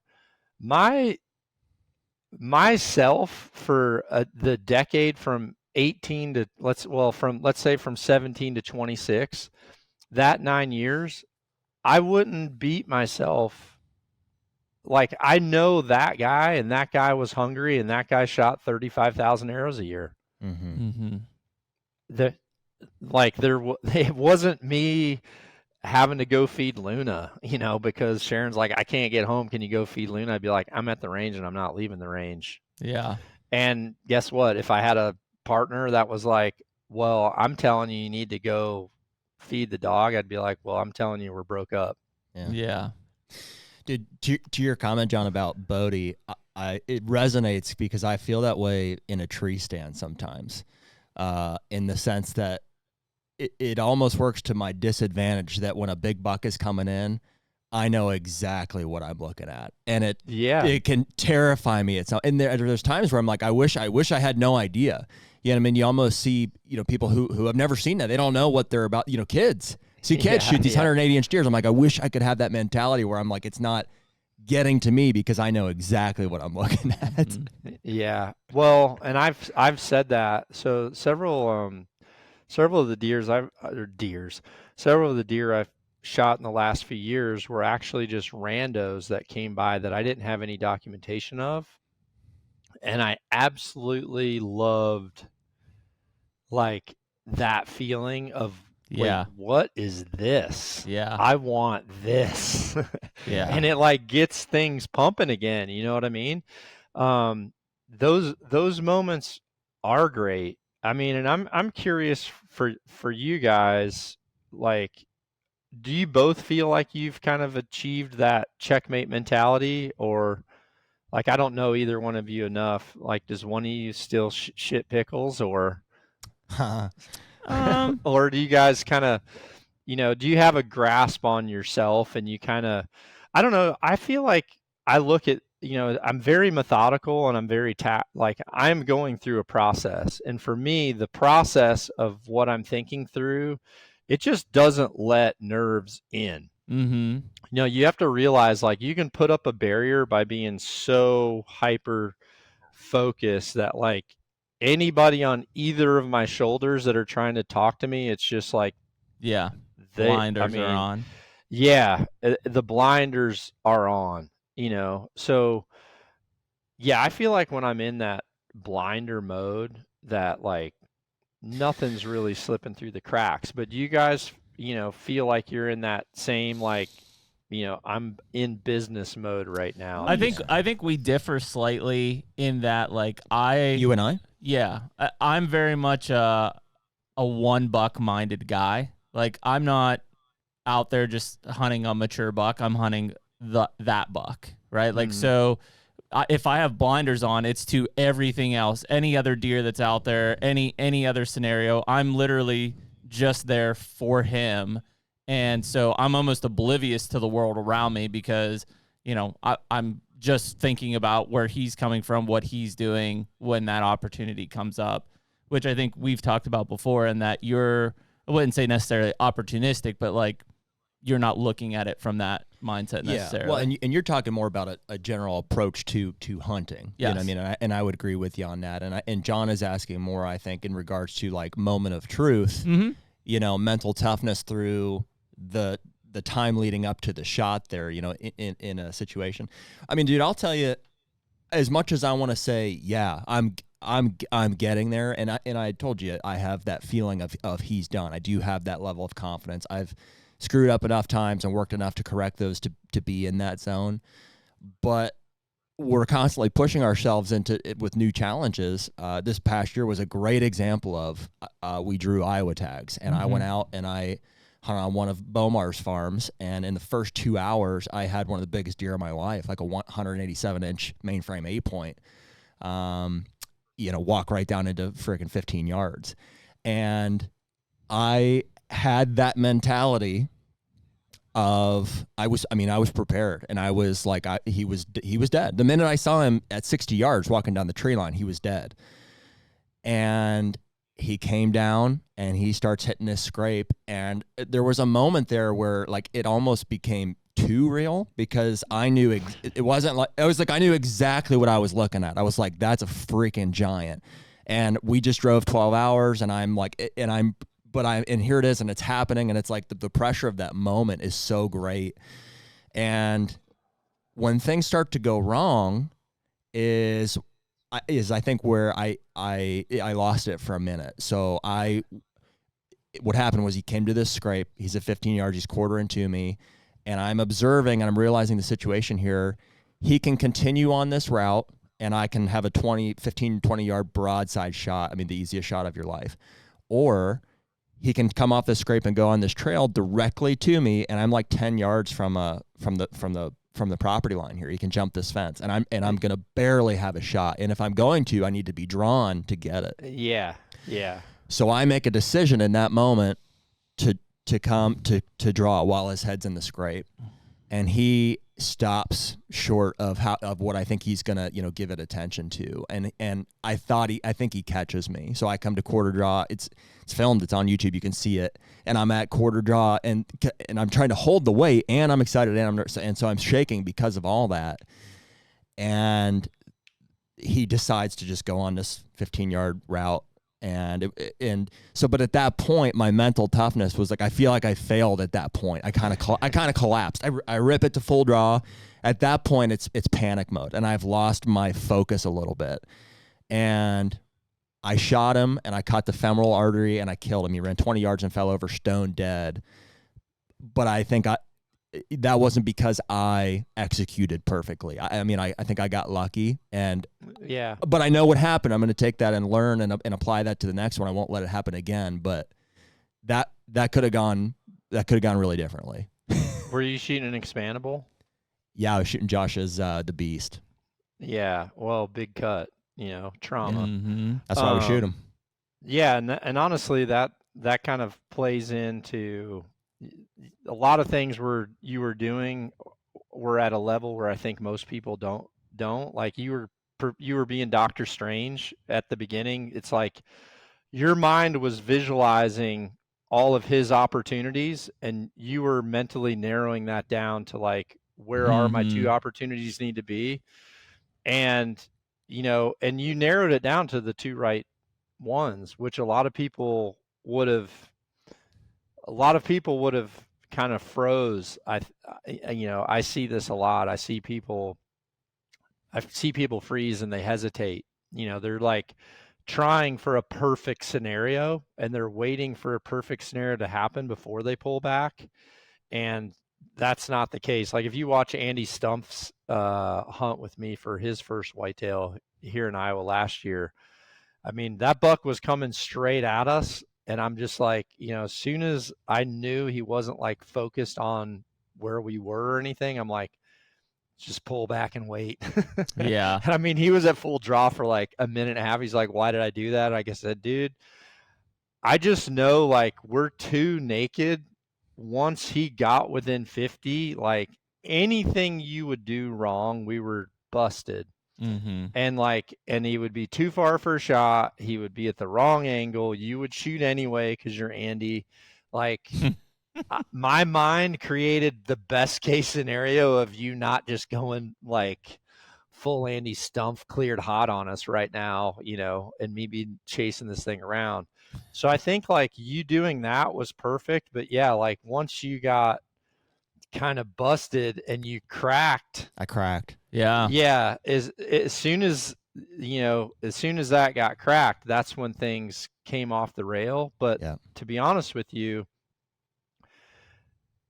at least in that situation, that's where trauma bails you out. Because I can tell you right now, Absolutely. I mean, yeah, if you center a femoral artery with anything, you're going to be done. in pretty good shape.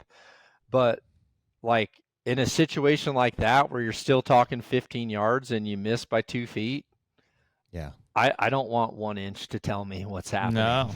No. Yeah. That's my personal opinion. And the thing is, like, no matter what your bow shop did to prepare your bow, no matter what you've done your entire career as a whitetail hunter, that came down to what happens in real hunting situations. And that is no one freaking knows what's happening. Yeah. You just have to be prepared and be reactive and had been reactive enough times to where, you actually can make some lethal decisions on the fly. Some people just haven't had experience enough to develop that, or even if they did do things right, they didn't have someone that recognized that next to them to be like, dude, you did that, and that's the only reason why you got that animal. If you wouldn't have done that, like, here's what would have happened. And so one thing that we do a lot in the hunting community is we talk a lot about like how to plant, where to go, how to shoot, how to tune. But, certain people that hunt more, you end up like, you learn the demeanor of animals. I raised whitetail. Like, my very first articles that I ever wrote for 3D archery was called Rookie on Tour. It was in 3D Times magazine. And like the very first article I wrote where they were kind of like introducing who I was, I had like my bow and like my pro staff jacket on, and I was like standing there with like a bunch of my bottle fed deer around me. And honestly, I had whitetails, and I practiced right next to my pen, right next to the enclosure. And I'd never hunted out of there. Like, I never hunted those. It was mainly a business to be able to buy and sell bows. But I watched them all the time, all the time. Every day I practice, I watch. And even when some other like pro people would come, they'd be like, holy crap, dude, you're just like shooting right here by deer. And I'm like, yeah, you learn their demeanor, by observing. And I think, as any type of good wildlife biologist or something, they start to be reactive because it's almost like they know what that species is naturally going to be thinking, because they're really focusing on like fight or flight all the time. Yeah. All the time. So you just learn to know like what sounds don't bother them, what sounds do, what type of movements actually really do. Yeah. What type of sounds don't, because there's times where like you can make a certain sound and you realize like, why didn't that thing just like look up and peg me? When the reality is I can tell by like their ear of, he actually wants to peg me, but he thinks by not looking at me, he's going to bust me on my secondary movement. Yep. So that's when it's like, okay, I didn't get away with that. I'm actually totally busted. Yep. And an old doe is the best at this. Yeah. They're freaking using that third eye on the back of their dome to just be like, make a move, sucker. Like, you Dude, think you got away with it? That is what they're saying. I dare you to move. That's a huge point. So I worked in research pens through college. I've been around deer my whole life. I would say opposite of a Jared, like I'm not as confident in the shot. Like, because mainly, like, if you put me on a 3D range, I'm an okay shot. I'm not a great shot by any means. Me too. I'm just okay on a 3D. But if you put me in a tree stand, I have the most confidence that I know exactly what that mature buck is thinking and doing. And so I move when I know I can move. I make a sound when I know I can make a sound. You're a good shot. I have a lot of confidence. When you shoot stuff, I know it's done. Well, it's just I think part of it is because of the behavior understanding of what that deer's doing. When I draw, and we've talked about this, we laugh about it. Like when I pick a spot, John, it's the spot, like too close, like they're coming to the tree. Yeah, you're like fully thinking anatomy. You're like, it's like when I climb up, I'm like, he's coming here. It's not till he's actually there that I realize, oh, he was coming to the base of the tree. Now I got to shoot him straight down. Yeah. But so there's those situations. We're working on that. But there's those situations where like I just, for whatever reason, it's completely instinctive. Is like, I don't care if it's a 170-inch 6-year-old buck. Like I know that I can move and get away with it at certain points. It's just, it's a weird confidence in it because I've just been around them so much. That it's acclimation, dude. Yeah, I just don't feel threat. Like I have no nerves into that. I'm going to make a mistake and he's going to see me. If anything, it's, do I capitalize on the shot or not? Yeah. Both of you guys have fully acclimated, and you have extreme confidence in two very different aspects of the exact same play. Mm-hmm. It's like, you lack a little confidence on the shot and like closing the deal, but the opportunity is happening because you can read the roadmap. Yeah. You've got an opportunity. Whereas like on the other side, I think if he has the opportunity, that, he's like, get me to that point and I'm closing the deal. You two are like a perfect combination. We should just sit in the tree together. Well, and the beauty is, John, just sit in the same tree together and we bring it all together. The beauty is, that's what I mean. No, that's what I mean, because, when you can find someone that you jive like that, now you're a killer combination. Mm-hmm. Well, you're saying this with Cam, dude. I mean, just to be able to get to a point with, I mean, Laura was just here last week. It's basically you and I with deer, and it's more him and I for the turkey thing. Yeah. But when you can communicate with somebody like just with your eyes, and you've done it enough time and been in those situations, I mean, dude, that mule deer that I killed in North Dakota that we did together is like the perfect example of this. Yeah, where we just, we could barely see each other around rocks, but we knew the plan and talk about being dialed in. We didn't discuss any of this, but I saw that deer go behind a ledge for a minute, and I went for it. Mm-hmm. I mean, I just dove off the cliff and fell down it as quietly as I could. My shoes were off and stuff. And before you know it, he looks up, and I'm 10 yards from the thing. You know what I mean? Peeking over the ledge that he went down in. Yep.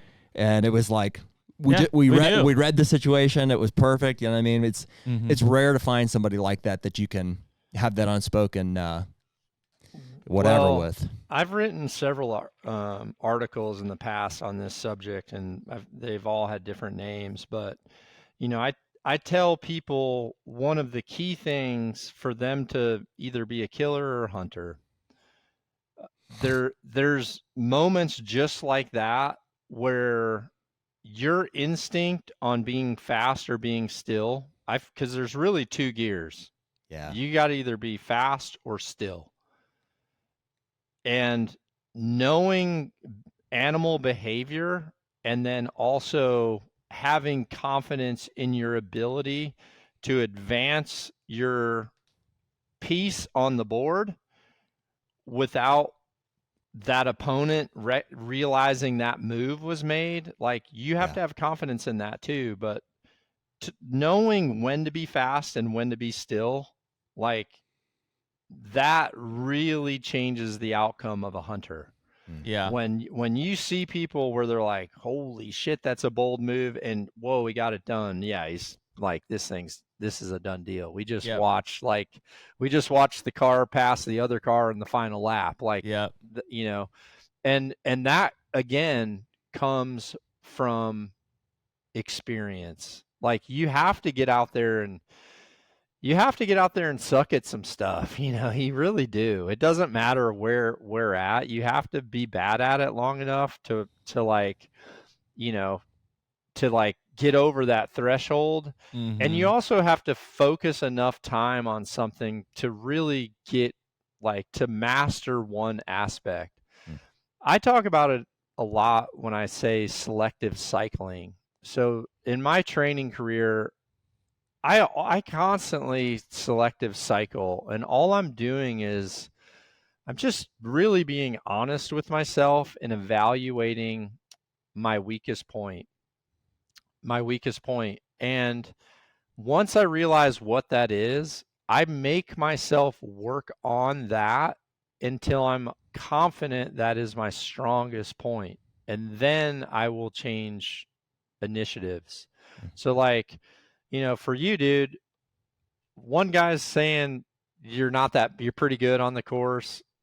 Mentally, I mean, you're not stepping up to that yet and saying, actually, I am pretty good.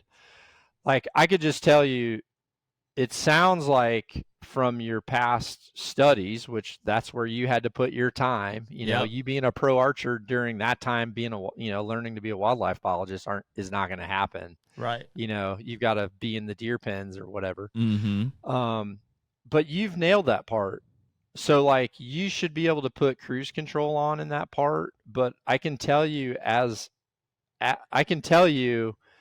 from what I'm hearing, if I was your coach, if I was a personal one-on-one person with you where you were confiding in me and saying, what do I need to do to get better? I would say, from what I'm hearing, dude, focus on drilling the basics of shooting. Yeah. I'm talking more than you ever have. Say, I'm going to shoot my bow at least 12 arrows every single day, and I'm going to focus on 40 and under. And I'm going to focus on flawless shots 40 and under. And dude, if you devote your mind to that, you will unlock a new level of yourself as a hunter. I'll promise it, because the longer I'm listening to you, you have other elements that are superior. And the thing is, you're above average because of the balance. But the thing is, you've got one that's here, and then you've got one that's here. Yep. But dude, it commitment and reps is all it takes to bump this one up. And so let's say you don't get this, your shooting as high as your deer education, but let's just say you get it to there. Well, dude, where's the average now? Yeah. I mean, way higher. There's your average now.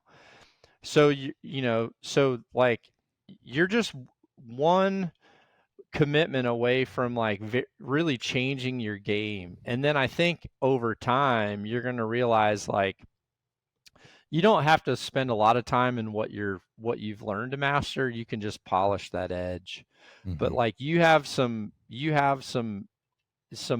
aggressive grinding to do on a different blade, that's really important. And then, I think on the other side of the table, honestly, because of your confidence in that checkmate moment, there's also a fine line there of like, you can overshoot or like overbuild that confidence.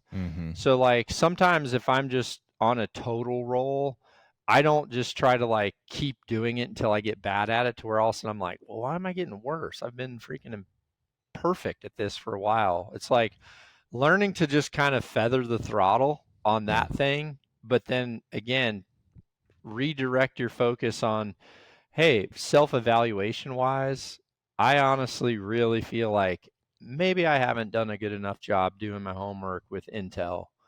Maybe I haven't really spent enough time just really grooming, my stand for my situation.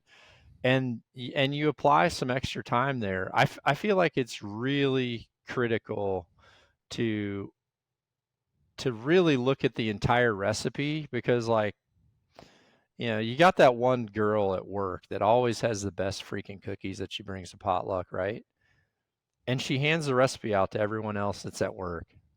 Hers are always right. And it's like the same recipe. The difference is she is measuring each portion so freaking precisely. She's probably got a timer on for the oven or whatever it is. Everything is very methodical and precise. And then you get someone else that's just like really good at kneading dough, but freaking, skimps on the chocolate chips, and then everyone's pissed. You know what I mean? Yeah. So I feel like both of you guys have like uncovered some small little details to where it would be fun to see that grow in yourself, because growth is also motivation too. So like recognizing those things, those are opportunities. And hey, dude, just because you have a great shop, stay focused on those other things, but slowly build up your ability to build confidence in your equipment. Yeah. Which I think is, there's a fine line there too of people wanting a placebo and you're changing your gear way too much. But you also need to recognize, and I can tell you this, like going back to the one time Cam and I hunted together, honestly, the only reason he wanted to come with me that day that we were hunting together was on the first day. I really wasn't bothered about going out. I just really wanted to like watch Cam and Joe both through optics. I just wanted to watch them. And we got in the car. It was early in the morning. We're in a truck. And as we're driving, I like look over and I look at Cam's bow, and I can see like 2 marks on the felt on his rest where I know he's getting contact from a vein. So I kind of like look at his veins, and I'm looking at it like his knock indexing, and my brain's putting together a bunch of things. And then I like look at his rest cord, and I realize like through travel, I felt like he had probably packed a bunch of clothes on his rest cord and just stretched that thing out, and especially when I saw the type of material that was on the rest cord. So I'm sitting there and I'm like, hey, Cam, dude, have you been hitting low at all? And he looked at me like, no, why? I'm like, well, I think you're contacting your arrow rest, man. And I said, I don't want you to go out and miss this thing. Can I fix it? And he's like, what do you mean? And so I showed him, and he's just like, yeah, dude, can you fix that quick? And I'm like, yeah, absolutely. So I freaking fix his bow, and he like, I think he shot like in the headlights or something, shot at a target, and like got re-zeroed back on. And then he went out and like made an awesome shot on an axis buck and killed this thing. And then like that was kind of what lowered his guard down to me. Sure. Was that, he kind of saw that, and then he's like, hey man, thanks a lot for telling me about that and recognizing it. And I said, yeah, no problem. And then that kind of led to that next day. But like, so, that's a great example of like, he just grinds. He's found his way to number one. I would never teach anyone thumb behind the neck. I would never want someone's arrow that low on the face. But when you have someone that will do the same thing every single day, He still does that, doesn't he? And he still shoots to a trigger. Yeah, It doesn't matter if it's wrong. It's not that it's right or it's wrong. It's that he's repeated it that many times. And and that's the thing. So like that level of reps and conditioning makes up for equipment knowledge. And I think with him having Wayne right there, like he's never had to up that equipment knowledge game. Whereas like with you guys trying to broaden everything like that, I would really encourage you to like think about what I'm saying for selective cycling. Yeah. Like, just be like, you know what, he's right. I'm going to focus on my shooting. I'm going to do it every day. Even if I have to just be like, hey babe, I got to go out in the garage and I'm going to shoot 12 arrows in this bale. And I'm going to focus on like 12 flawless shots. I've been using a silverback since January 1. Like this is the longest I've ever gone without shooting one of my other releases, because to be honest with you, normally I shoot a different release every month because I'm trying to like teach different aspects of different styles. But last year when I came back to Hoyt, my welcome home tour back to Hoyt, I really like last year. I think if any of you follow me, recognize like when I made a decision that I wasn't going to re-sign with new ownership in PSE. I was going to just be free agent. And listen, I was only ever going to go like, there's two homes that I had, right. I was either at Matthews or I was at Hoyt. And I can just tell you that, like, as we talked about, Matthews was my first college roommate. Hoyt was, my upper year college roommate. And, and we just jived, we jived really, really good. So, I was like pumped to come back to Hoyt, but I also had this incredible pressure that I felt on myself. I felt pressure like I've never felt in my life, on like, am I giving a bad message to the industry? Or, can I actually go out and do what people expect me to do with this new item, like, or can I be what I was when I was with Hoyt 4.5 years prior to, can I be that person again? I had this incredible weight on me, and I knew the only way that I could get through that is I had to shoot it out of myself. Yeah. And so, I think you guys, followed along. A lot of the people that were out there, whatever it was, 5,000 arrows from, in August.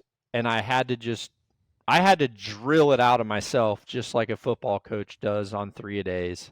You just have to get out all the bull crap and the distractions and just focus on like reps and reps and reps and reps. And I think you guys could do that like on the shooting side, even having years where you're like, hey, let's still do what we do at the pace we did the year prior, but let's like devote 30 minutes a day to like learning technical archery, and that was one of the things I showed, like when I showed people how to, just how to like ingrain tying a D loop. You don't have to tie one D loop.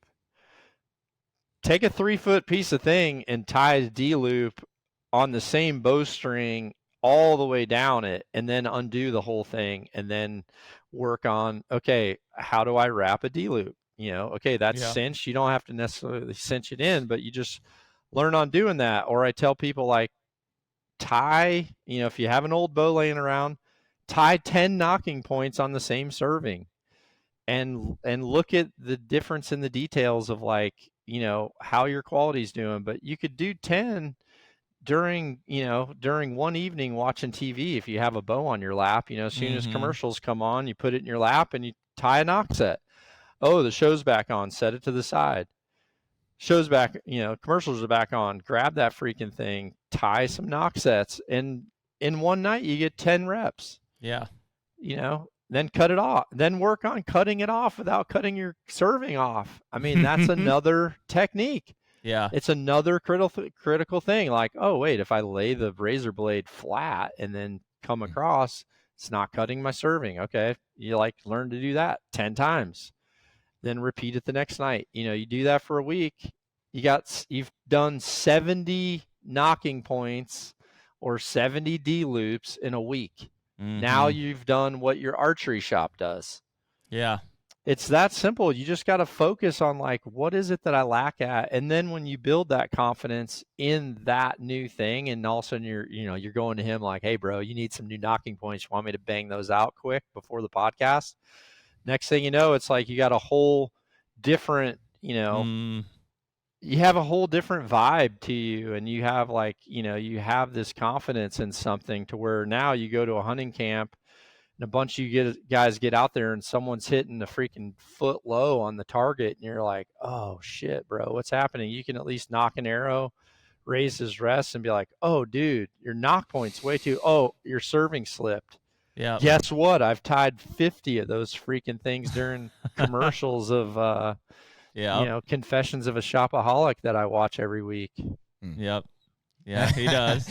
Hey, John, what do you think is carry that forward into like a practicing for an hunting application standpoint? Like we talked a lot about, in my situation in particular, I failed. I cracked at that moment of, and I realized that I'm like, that's my goal for next year is to take and apply that. Yeah. And as you guys are looking at yours, what do you think, like from a practicing standpoint? Like, guys talk about like, well, I'll run, back and forth. I'll do push-ups in between my sets. I'll try to practice out of a tree stand. What do you think you can do to try to achieve some level of like, just, you're not going to totally recreate it, but how do you put those barriers in place to try to like mimic, like I've done this before. I've been here before. I think inducing stress into your training is not a good idea. That's just, I know the number one killer to archers is target panic. Yep. And anticipation and rushing a shot. That is the number one thing to inaccuracy. And when you're trying to simulate what you're feeling when a 180-inch buck, 150-inch buck is like standing there looking around and you don't have your shot angle yet, like, do you think you going and like running down to a target and back and doing 15 push-ups on the ground is gonna like make you no trigger control to where you wouldn't have shot that buck in the femoral artery? What actually trains you to like do that is when you focus 100% on shot execution. Like all I focus on is shooting a 10 according to like perfect technique. And I focus on the process and not the prize. And when you're like, I've never done push-ups and then sprinted to a target and made a shot in my entire life as a bow hunter. I've never done that. Have I like had to hoof it to a thing and then know myself well enough to like get myself back down to like a baseline for heart rate or as close as I possibly can when I have to make that shot? Yeah, absolutely. I think focusing on the fundamentals and understanding that the real mastery to all this is when you are there for the process and not the prize. The prize is a bonus, but like, dude, how many times have you thought about that situation and the one thing you think about is that horrible shot? A lot? A lot. Me too. Well, yeah. I know that's what it was. Many femoral artery shots. And so here's the thing. When people ask me why I quit shooting 3D archery, the reason why I stopped shooting 3D archery is because I don't feel like 3D archery actually told me where I was at as an archer. When I started shooting target archery, I realized that, well, I was always frustrated because at 3D, and listen, this is part of the game. So it's 3D archery. I get it. My best ever tournaments shooting my bow, I did not win events. I won events when I had shitty, like, I'd have a shitty shot in addition to misjudging a target and then happen to land a 12. And no different than you looking, like when people, there's trophies downstairs where people are like, dude, tell me about that. And I'm just like, oh, great. Yeah, so I misjudged the cougar by 4 yards, and then I held for like 15 seconds too long, and I literally bobbled and crept forward. My release went off, and I shot a 12, and I won. Mm-hmm. And I have to remember that, you know. Or there's events where I'm like, I have never been shooting better in my life than this window of time, but I could not judge to the yard.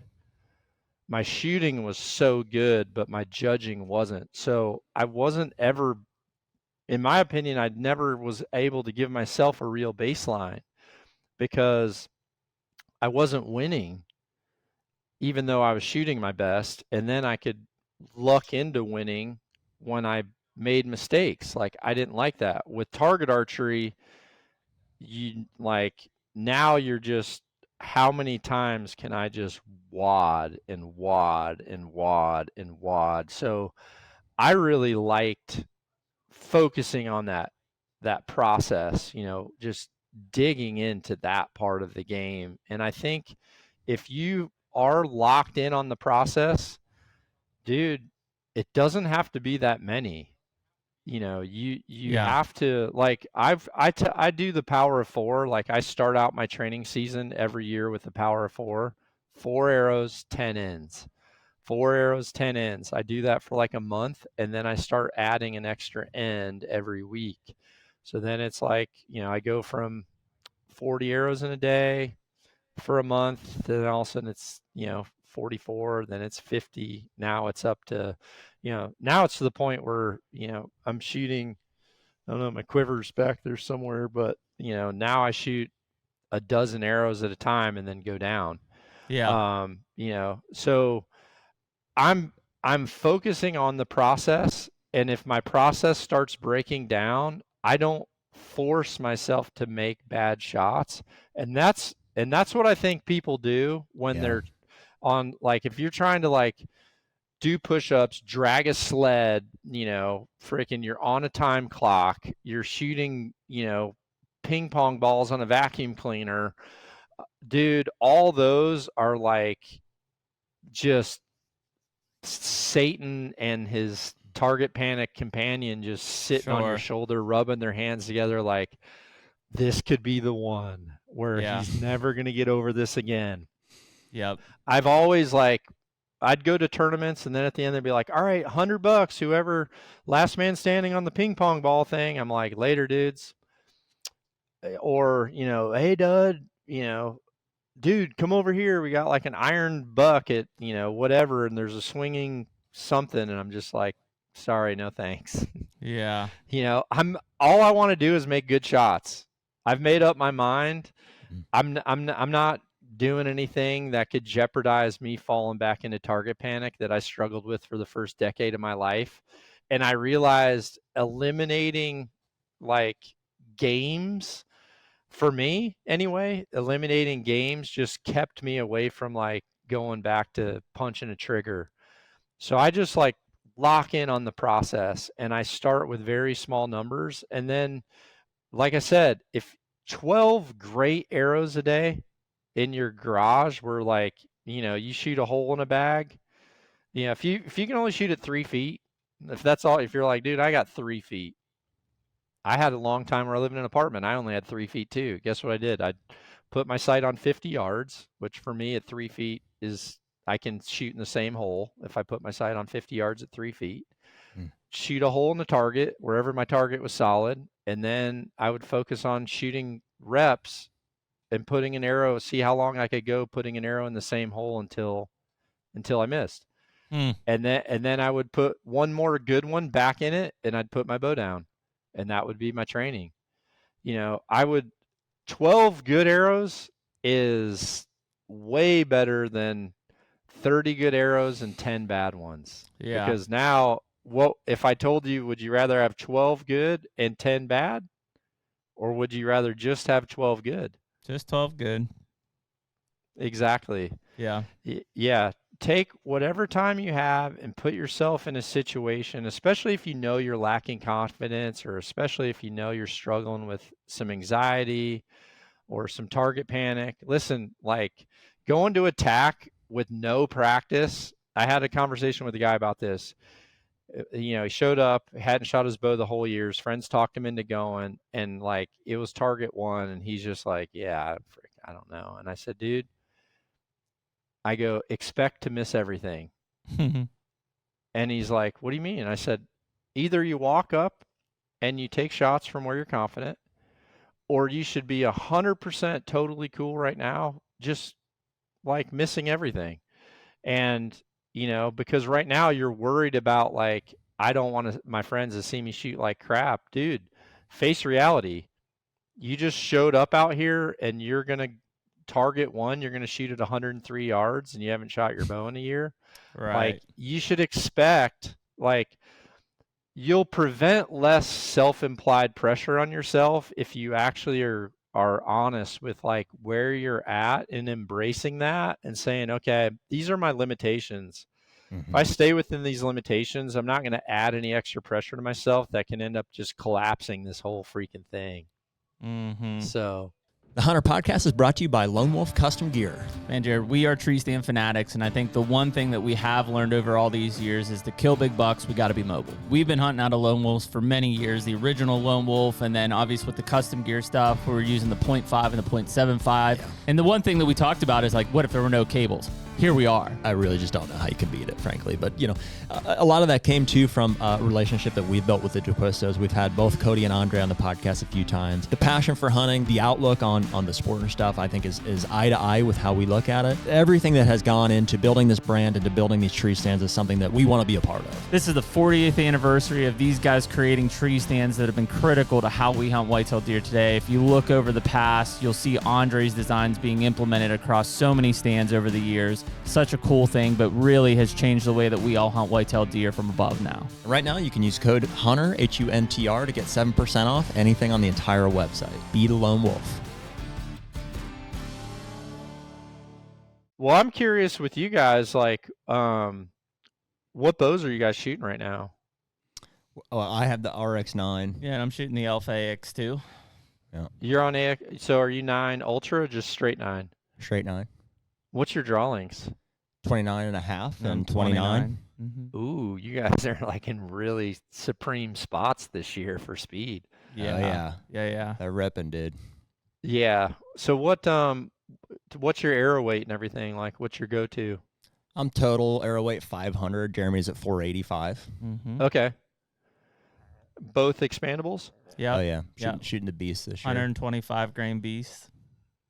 And then you guys lighted Nocks or? Yeah. Yep. Sweet. Yep.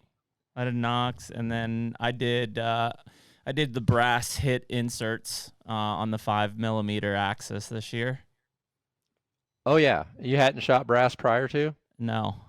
Okay, so you were in the low to mid 4s prior to this year when you bumped it 425, 435 probably. Okay. Yep. What have you seen? Like, what was your biggest notice? I guess because those are two very different setups, even though they don't sound like it. Yeah.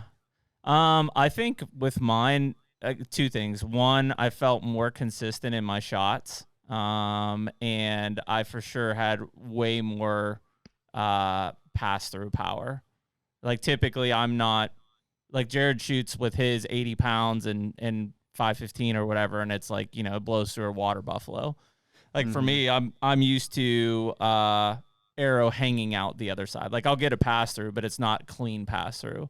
When I bumped up to that, I mean, I was torching through everything. Yeah. There's such continual debate on that. And the reality is, on most animals, you really only need 18 inches to like do the damage that's That's going it, to be man. done. Yep. You know, and there's also incredible blood trails when there's an object that's keeping that whole pride wide ass open on one, especially when one side's hole is bigger than what both Yep. of the other holes are too. Yep. But there's going to be people throwing socks at the screen right now, thinking that that's wrong. But I think, you know, just like with you and when you were like living in, you know, enclosures for all those Mhm. years in college life, it's like there's certain real world exposure that you got, I'm sure, in that even though you can watch like there's great wildlife biologists putting out great content. Um, there's just content everywhere. Like we can learn anything we want, right? Really easy, but there is still a big difference between you being in there and you spending that time from then till now just learning from YouTube. Am I Oh right? yeah. Oh yeah. Yeah, that's what makes it hard for me at times to have hunting discussions with. It's like, how many times have you actually seen this in person? Sure. You know, because seeing 5 animal, you know, shooting 5 things with the bow or shooting 500 things with the bow, or Mhm. you know, being on 100 blood trails versus 400 blood trails, there's just like in the hunting world, and I think with any type of projectile, you know, Yep. projectile flight, for me, like every time a projectile is going through the air, your brain is like loading in data, you know, or at least mine is. Yeah. You know, mine's just loading in data, and that's why, like, you know, for you when you went to that arrow setup, you know, and you didn't go extreme, you kind of stayed in the middle a bit, but I'm sure you noticed like the change in your pin gaps. Yep. Absolutely. You know, and so you notice a change in the pin gaps, then you notice like, okay, now that gap is actually broadened, I have less room for error. So, you know, you kind of start to limit some choices that you make, you Sure. know, especially on the distance. I think that's really important. And then I think when it comes to people talking about hunting products, I think specifically like broadheads, like you need people that have actually seen animals get hit with this stuff. Absolutely, man. You know, No, and the truth is, no matter how many times I've coached or shot a tournament or anything like that, the truth is, like, I would say still 40% of the animals that I encounter during a hunting season, 40% aren't exactly where I wanted them to be when that Sure. arrow gets there. That's exactly And it. so and when that number is that high, and that's with having confidence of knowing where it was going, it's like now you need to buy an insurance policy on, Mhm. you know, on the reality of real world exposure to mother nature and all of the factors that come into these things, and the defense mechanisms of all the different species, Yep. or, you know, Well, we're not even factoring in mother nature and how yeah. much she controls, you know, your outcome too. Well, one of the biggest things that we get asked, and it's because people just know how I am, is they ask us a lot about calling, and they do that because they know I'm an aggressive caller, but it's because of that time I spent with those deer in close proximity that, like, I just feel like I can read a deer. Like, I know if he's going to respond to a snort wheeze positively or negatively. I know that he's going to come in during a rattle, or if it's just going to scare him off. Like, that's a hard thing to teach people if you haven't experienced those things. But when a deer comes in, like, I immediately know if I can call at him and what I should do. Yeah. There's times where I've had people hunting too, and they're like, "Are you going to grunt at him?" And I'm like, "Dude, why?" Yeah. Like everything's in his favor right now. Exactly. If I grunt at him, Is he going to respond? 100%, but he's going to respond with 3 of his senses in his favor. Exactly. We're done. The best thing we can do is hope that thing wanders over there and picks up a doe and then freaking circles around to, 90 degrees that way. And we can 100% do what you're saying. But if we do it right now, what's going to happen is this thing's going to he's going to look at us and then he's going to fall back onto his next most favorable sense that he has. Yep. And he's just going to button hook around before he ever gains distance. He's going to, and he's going to know we're here, and then he's twice as far and leaving. Yeah. Yeah. So yeah, that's cool. What, do you guys make time to do some tacks and some different targets type or hunting type scenarios during the time of year? Yeah, and I would say it's probably more socially driven than it is for sure wanting to put ourselves through an archery challenge.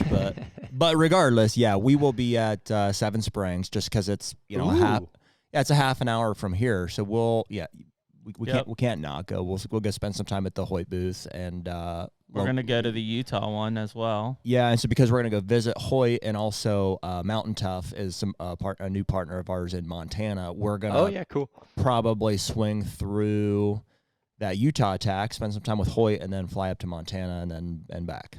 So we'll be there too.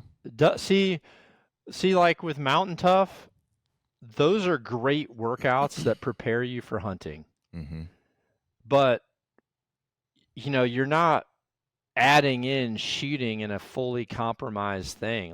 No. Who shoots good when they've shot all day and they're tired? No one. No one. Yeah. So do you think I want to embed and ingrain into my number of downloads of shots I've taken? Do you want to think I just want to double down on shooting shitty because I'm blown out? No, the best thing you can do is and honestly, this morning I did a Mountain Tough workout. Did you? Yeah. Honestly, which ones are you on? I love the basic ones. Honestly, I love the basic ones. And the reason I say that is because I can do the morning mobility. Any archer can benefit from any of their mobility warm up. The daily mobility is so good for especially for people that start to age and start to have things that hurt. That morning mobility is great. And then I like minimal gear. And I also like full body weight workouts. For those, actually, I do those prior to my actual workouts. That I do if I go heavy. I like to have mobility. I like to really work up a sweat, and they do such a good job at the core and your lower body, which I think is where most people that go on a hunt, they lack core and they lack lower body, and that's that's what kiboshes the whole thing. So doing those, and again, I think for some people that maybe don't work out a lot, don't do it so much that you burn yourself out. Do it enough to where you can be consistent.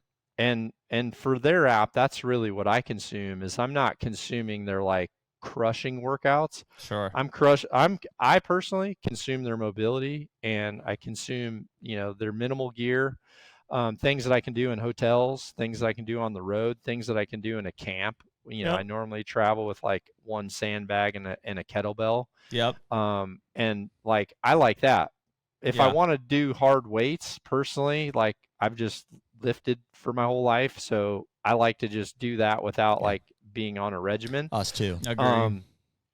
But yeah, they're going to be a cool partner, and so I'll see you guys in Seven Springs. We talked about doing the podcast there actually. Yeah. But I was like, dude, I'm not gonna be able to do 3 hours. You're maybe hour 19 we can get to it. I was like, let's just hit it before. We'll hit it before. I think I told you guys, I'm like, we can meet at 5:30 in the morning, and I can go till 6, or we can meet at 9 at night. Yeah. This is better. Just get it out of the way. No. But yeah, the Mountain Tough stuff is cool. And this is the time of year for it too. Cause Jeremy and I, both work out. I'm hitting the weights and cardio and stuff throughout the year. And Jeremy's more on the cardio, more on the running stuff. But this time of year, fingers crossed, if we get drawn for some of these Western hunts that we know will be more physically demanding. So it's time to start focusing more on that mobility stuff and start working that in, and the mental toughness aspect of it. Like, while you got to have it year round, right now we'd really want to start dialing it in and start getting the reps. Even if it's just whitetail stuff, we don't want to feel shitty walking in, packing out, whatever. Yeah. I'll tell you what Mountain Tough hasn't done that they should do is like workouts in like our full mud boots. Yeah, right. Yeah. That'll Once burn you it. throw That'll a pair burn of them up. 1200 like freaking mud boots on the first time and like Duke stair climbers or whatever, and those freaking lugs on your feet, are a serious, serious threat for your hip flexors. Burning those through 2 feet of snow, just clogging through there and stuff. Yeah, man. I was gonna say like that fresh plowed cornfield that always seems to happen right at like when you're sitting there just kicking off like 5-pound mud daubers off your boot in the stand, like trying to slowly scrape it off the edge of your stand to get it off there so you can stand up straight. Yeah, that adds some weight, ankle weights. Yeah. John, talk to me about ice bathing real quick. You do about that which ice bath? Oh yeah. You do that after your workouts? Not now. Yeah, it seems like there's like mixed reviews on studies right now coming for that. So I'm kind of changing mine. Jeremy walked out at an opportune time there. I think he's gone to the bathroom. I want to convince him, because I have an ice bath. I do mine daily, and he's like still on the fence. Yeah, I think the better time to do it. Originally, what I was doing is I was actually working out, and then I was doing the ice bath and sauna after my workouts. Yeah. But to be honest with you, there's like some new studies that are just showing that, there's actual muscle decline when you're putting yourself to an ice bath post workout.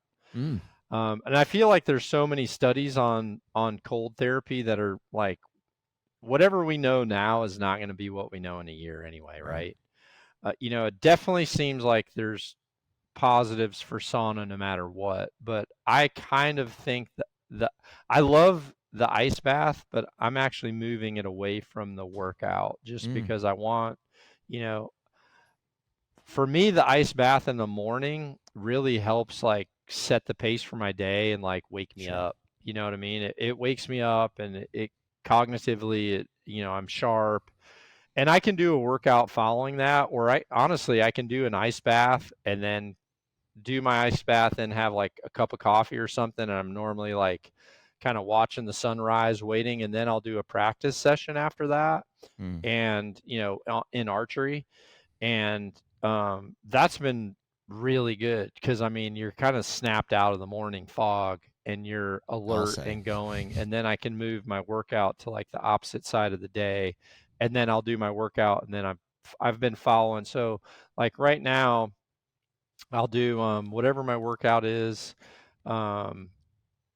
whether it's a mobility and then a full weight session, or whether it's a mobility and then like minimal gear type thing. And then I go, so I'm down like, I think I've kept over 50 pounds off for a little over 3 years now. Wow, man. I think so I'm like 40 months keto. Damn. And I say keto, I'm not like strict to a T on keto anymore, because I've like through this process, I've just learned my body so much. If I do cheat on something, I know exactly what I can do and get myself back where I need to in like 12 hours or whatever. But I personally feel like having like sauna in addition or right after my ruck is like awesome. So I like keto, honestly. Like at tax, I only eat once a day, and I usually only eat once a day on hunts too. I'll only eat it like, normally I go like, I don't know what it is, 18 hours maybe. I normally eat for like 2-hour window of time, normally about 7 or 8 at night. Mhm. Especially at tax. Like if I'm at a public event, I don't really like to eat in case something upset me and I'm there with people and I'm sick and then I can't like perform. I just Yeah. have never wanted to like put people in that position. So I just fast the whole time that I'm there just so I don't taint myself somehow accidentally. Which is easier when you have distractions, right? Like we talk about that all the time. Like today, Jared and I will basically inadvertently fast just because we're doing pods and we're busy all day. Yeah. Yep. Except I ate a 3,500 calorie breakfast. Probably. You did? Oh, dude. Wow. Damn, son. That's impressive. No I do have wonder eggs you're for you too. You guys are yawning already. I had a steak, 5 pieces of bacon, Holy six cow. eggs, 2 pieces of sourdough, and an avocado this morning. Jeez. Jesus criminy. Yeah, I gotta get those Mick guns. He's still got that young 30s metabolism, John. So well, yeah, and there's a big like you guys are getting ready to get a real wake up call sometime in the next 4 years. There's different stages. Yeah, there's one in the middle of the 30s that's pretty interesting. But so as I lost weight, I just added weight to a vest. So I'm not doing 50 pounds, but like my vest weighs 30 pounds. Yep. So 5 times a week I ruck.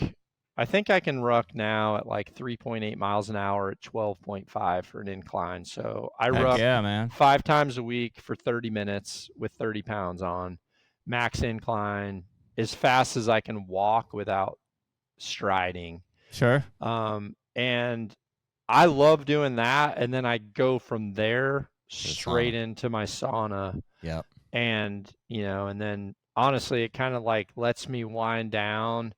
And I don't know, I feel awesome that way. But I've put my ice bath to the front of the day because I've just seen a lot of studies, shouldn't say a lot, but I've seen some studies where it's definitely, showing that there's in some studies a decline in your muscle because, you're kind of shocking a system that you really, you want to rebuild at that time.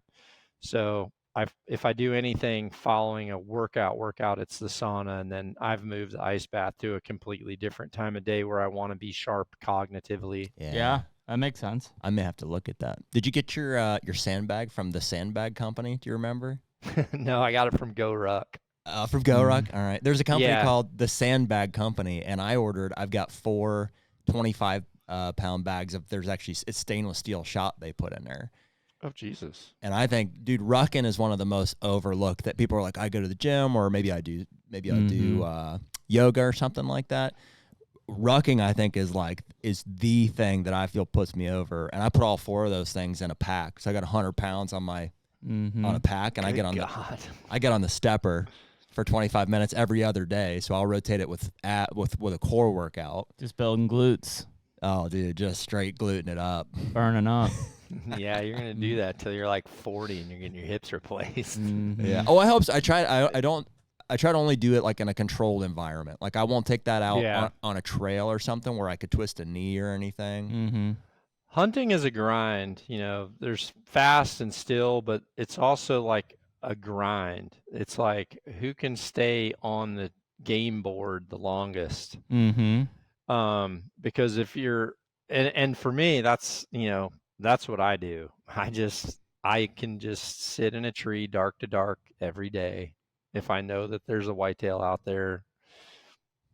And it's that time of year where I know like any time of day can be just as good as the other time of day. Like I will put in every minute I can, not even think about it.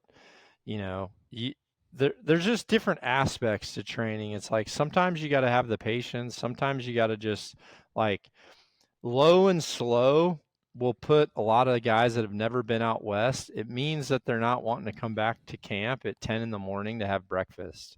Yeah.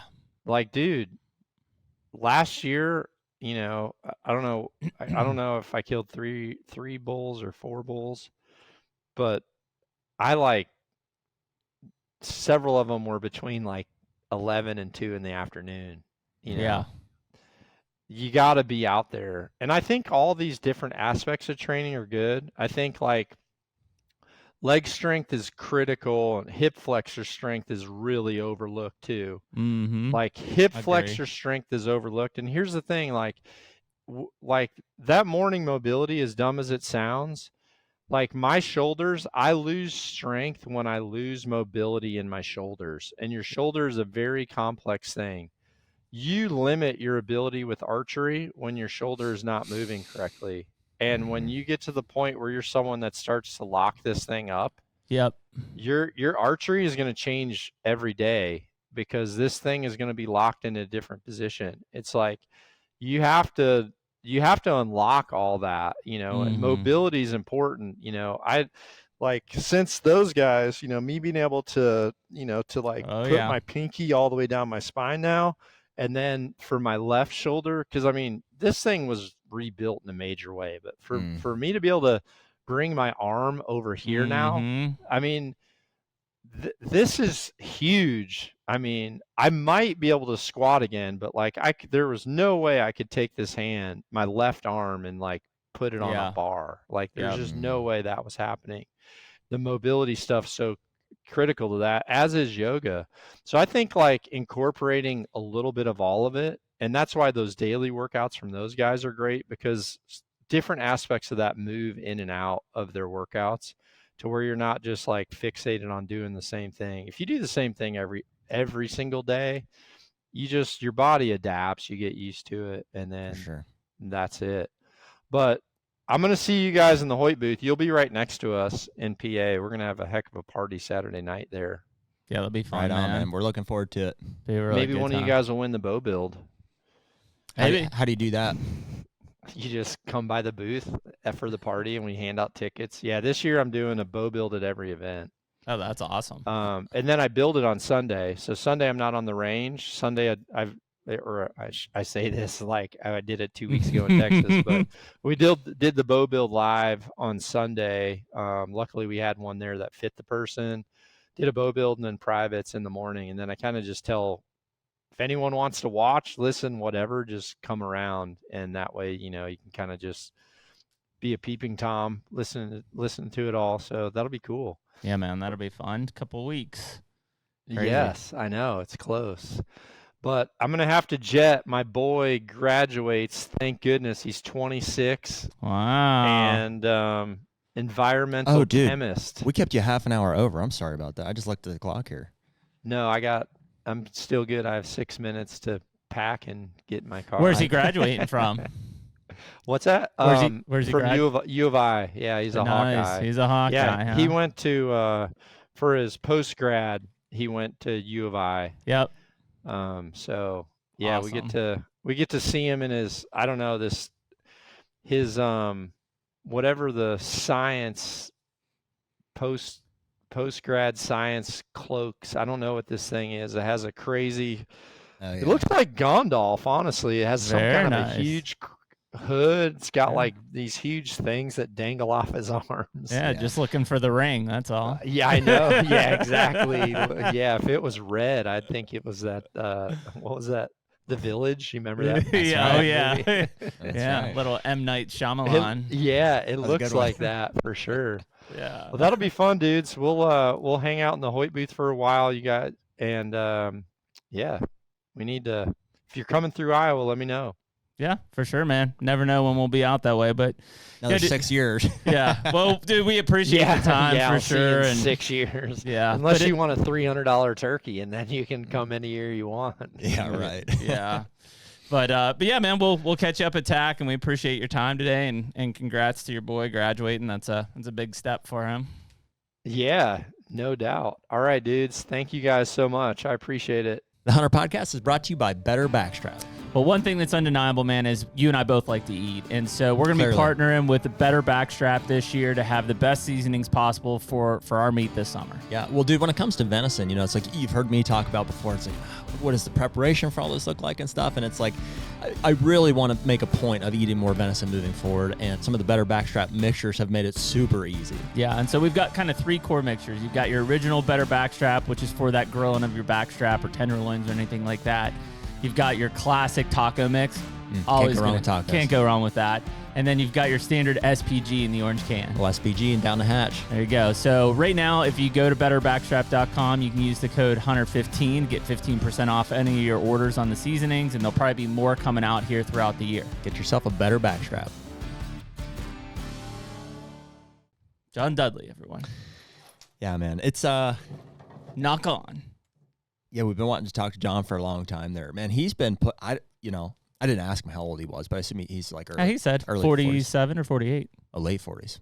Mm-hmm. Yeah. So he's been around for a while, man. He's trying to remember when I could have asked him, I guess, but when he started the Nock On channel and started putting that stuff out there. I mean, there were quite a few years. I know he was really, it's been probably 10 or 12 at least, had an impression on me wanting to start building our arrows initially. Like when we started talking like FOC and everything. Yeah. Yeah. There was a lot of really good information on that. That was probably 9 years ago, something like that. Yep, about that. And I knew absolutely nothing, and he had a lot of really great just from beginner stuff all the way up to it's interesting to try to comprehend even at the level that he's comprehending things. I mean, you and I know as we gain competency just in anything, like in the field or with habitat stuff, the more we talk with experts, we're like a skip slide about chemical and stuff. It's like we gain perspective and understanding.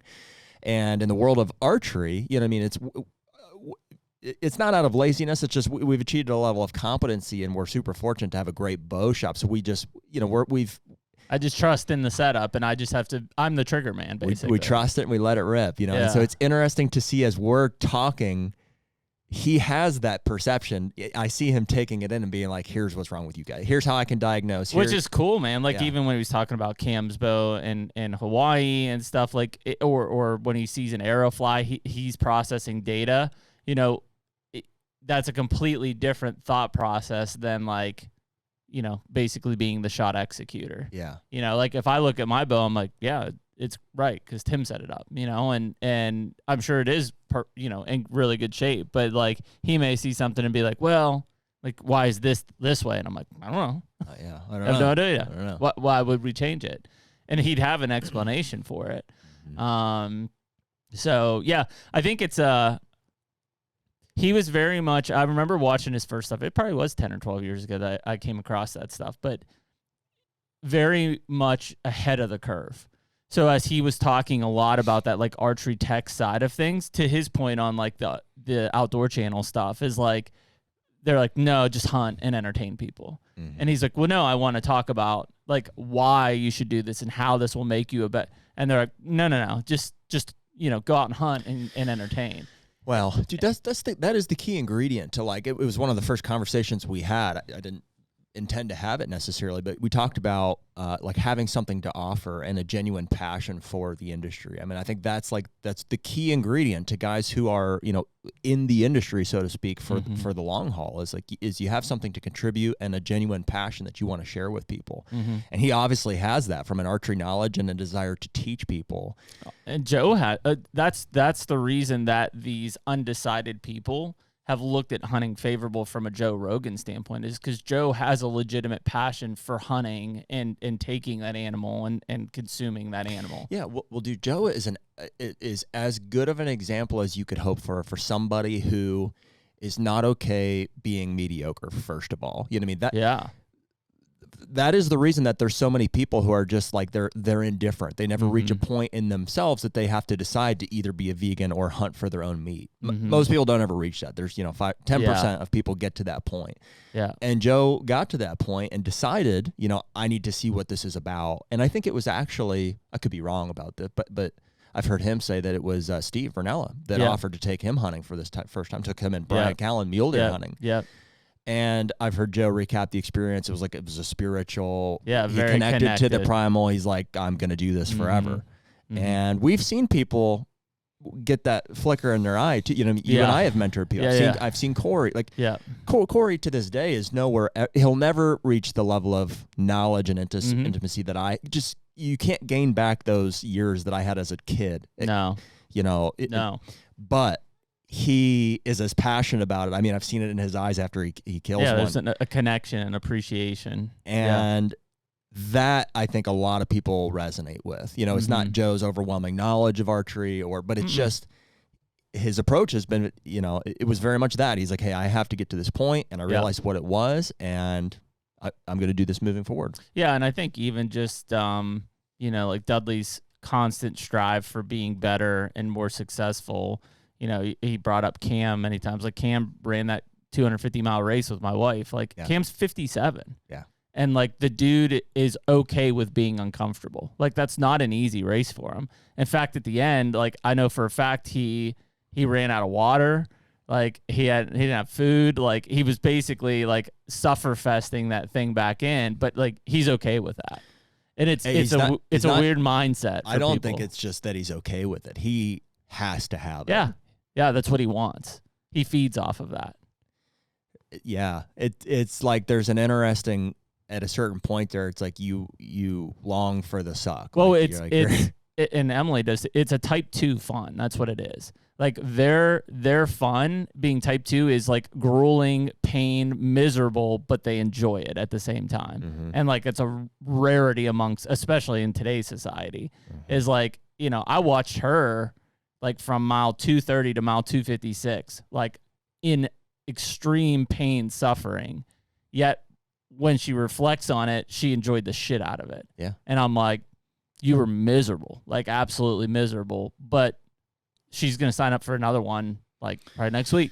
Yeah. Well, I think that's the process though. I mean, if you set a goal for yourself and it's like, it's going to be uncomfortable or it's going to be really challenging, but that's the thing that like moves you forward. It's like on the other side of that is like this clarity, this perspective, this accomplishment that you did it. Yeah. And so you start to get, acquainted with it's just being, it's comfortable with being uncomfortable. So, and that's what's moving the needle forward. So you want more of it. Yeah. So you just do everything you possibly can to make yourself uncomfortable. And all the while, you're knocking out goals. You're looking back and saying, look what I did. You know what I mean? Oh, I ice bathed, 200 days in a row. I lifted weights I lost this weight. I accomplished this thing in business. It all came from discomfort. Yeah, you just embrace it. Yeah.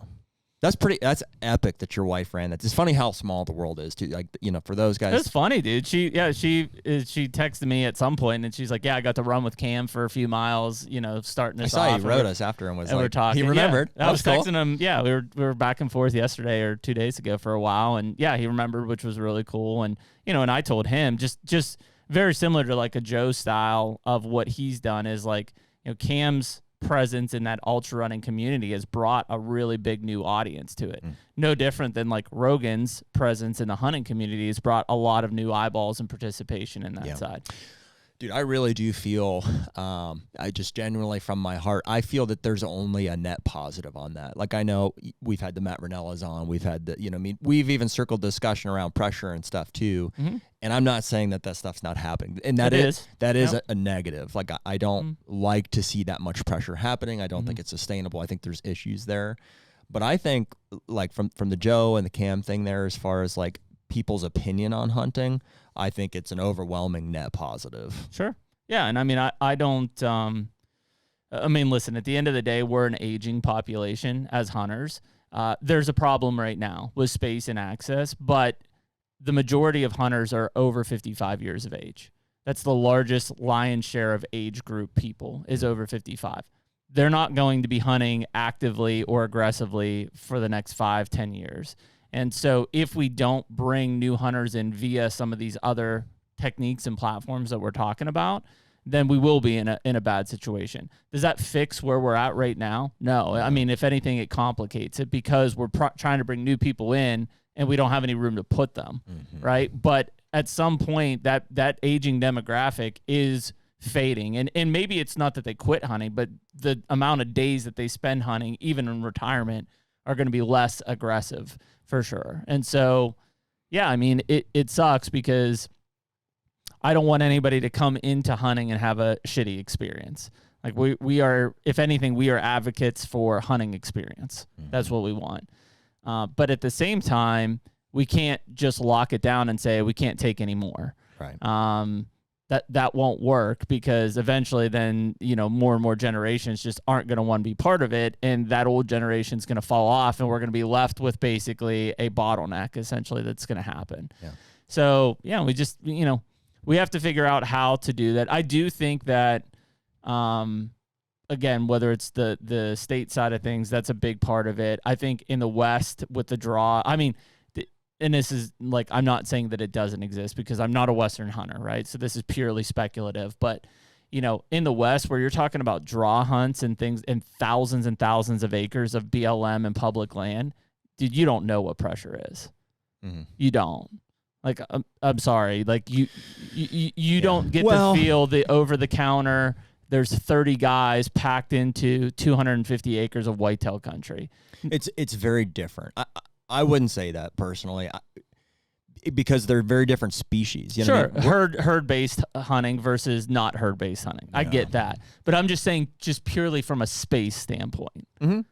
Well, yeah, I mean, you're not shoulder to shoulder necessarily, but the animals aren't that way either. It's a different thing. They're experiencing pressure in a very real way. I mean, theirs looks like, you know, where there used to be one truck at a trailhead, there's 10, and they're all hunting the same, this nomadic species that's mm-hmm. moving, and so they're running into each other. There's a lot more call and response. And where's the regulation in that? I mean, they're on draws. It's lacking. Colorado's on a draw lacking now. For sure, just like here. But in the whitetail space, what it means is we don't have trailheads, and we don't have like nomadic species. We have parking lots.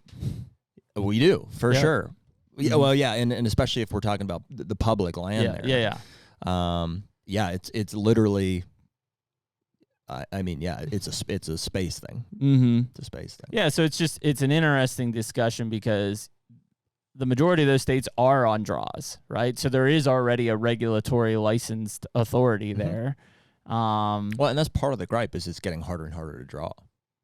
So yeah, there is a regulatory, thing in place. Mm-hmm. And there's more pressure. I get that, maybe at one point those tags didn't all sell out and you could buy them over the counter. But that's in place for, some whitetail states too, not all. For sure. But yeah. And probably more coming, frankly. Yeah. And in the space thing, I get it from a nomadic herd standpoint. But if I'm out mule deer hunting in Colorado on a draw tag, like there's a lot of space to cover there. Mm-hmm. Right. There's definitely places you can go and have space. Mm-hmm. Probably more in the West than in the mm-hmm. whitetail world. Yeah, I mean, I'm not saying that they're not dealing with overcrowdedness because they are. I just think that based on the human populations and densities of hunters, it's a much greater problem to the overall hunting community from the Midwest to the East. Because there's more people affected by it. There's more people affected by it, which means there's more people that could quit, which means there's a much greater impact on the overall number of hunters. Sure, that's fair.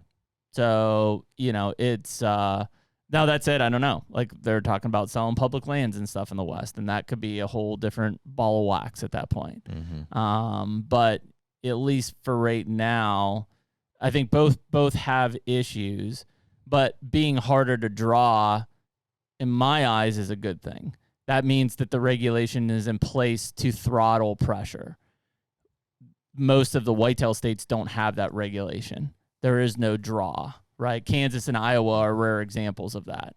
The rest of them, it's straight over the counter, right? Wide open, no regulatory throttle on that. So does it suck that we went 3+ years of not drawing in North Dakota? I see for sure. Saying. But it's good because the resource couldn't handle open throttle. Well, and it's in accordance with the resource. Like, we need to wrap this thing up here at some point. But like, I think the Western species are the populations are more fragile than a whitetail herd. Mm-hmm. And that's probably why. You know what I mean? Not just from a killing them standpoint, but from just a humans on the landscape type of a pressure. Sure. You know what I mean? Pushing deer into, not deer necessarily, but elk and mule deer and, whatever else into areas that they shouldn't be and this and that.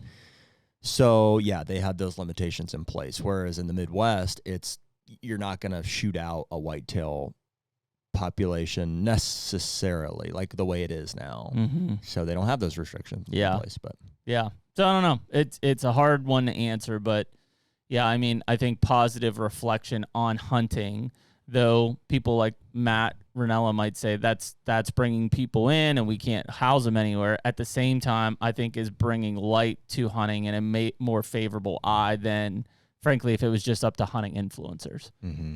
Like, I think that a Joe Rogan is a better example to the undecided of I go out, I hunt, I consume the meat than somebody who's putting 13 episodes on the Outdoor Channel to kill a buck every episode. Yeah. Well, and you can have both too. You know what I mean? It's like our podcast is, I would say it's not like it's targeted at anybody, but it's like our conversations are like fairly high level, whitetail focused. Yep. It's not something that like some non-hunter is going to turn on and be like, oh, this is interesting. You know what I mean? It's like there's a pretty steep learning curve to be like, oh, atrazine on corn. You know? Yeah. You know, and so I'm grateful that there is a Joe Rogan or other platforms that are, while I don't necessarily, Meat Eater is a great example. Like I don't, you know what I mean? A lot of the topics from a whitetail hunting standpoint, is because that's what I care about, are pretty elementary. Yeah. You know, or they're geared towards like meat preparation or like more mainstream things that would be appealing to a broader demographic of so it doesn't people. appeal as much. So it doesn't appeal to me, and I'm just using that as an example, or a Rogan, same boat as, I'm glad that that's there and people can use that as a benchmark to say that, hey, I view that in a positive light. And, and that allows us to do what we're doing. Bill Winke breaking down his farm and talking about TSI and burning. Yeah, well, you got to have both. You got to have like advanced level content and you got to have beginner level. And it's not to say that one's better than the other, but it's just I'm not going to sit here and talk about general mainstream, you know what I mean, things that are going to interest non-hunters. I thought the mentor discussion with Dudley was interesting because that, just having time to think about it, is a monster miss. Right, and the fact that most of us had mentors of which we learned woodsmanship, of which we have ethics, frankly, from a hunting side. And I'm not saying that rudely against people who didn't have a mentor and saying, but we all, everybody listening to this has had a bad experience in the woods with someone who had poor ethics.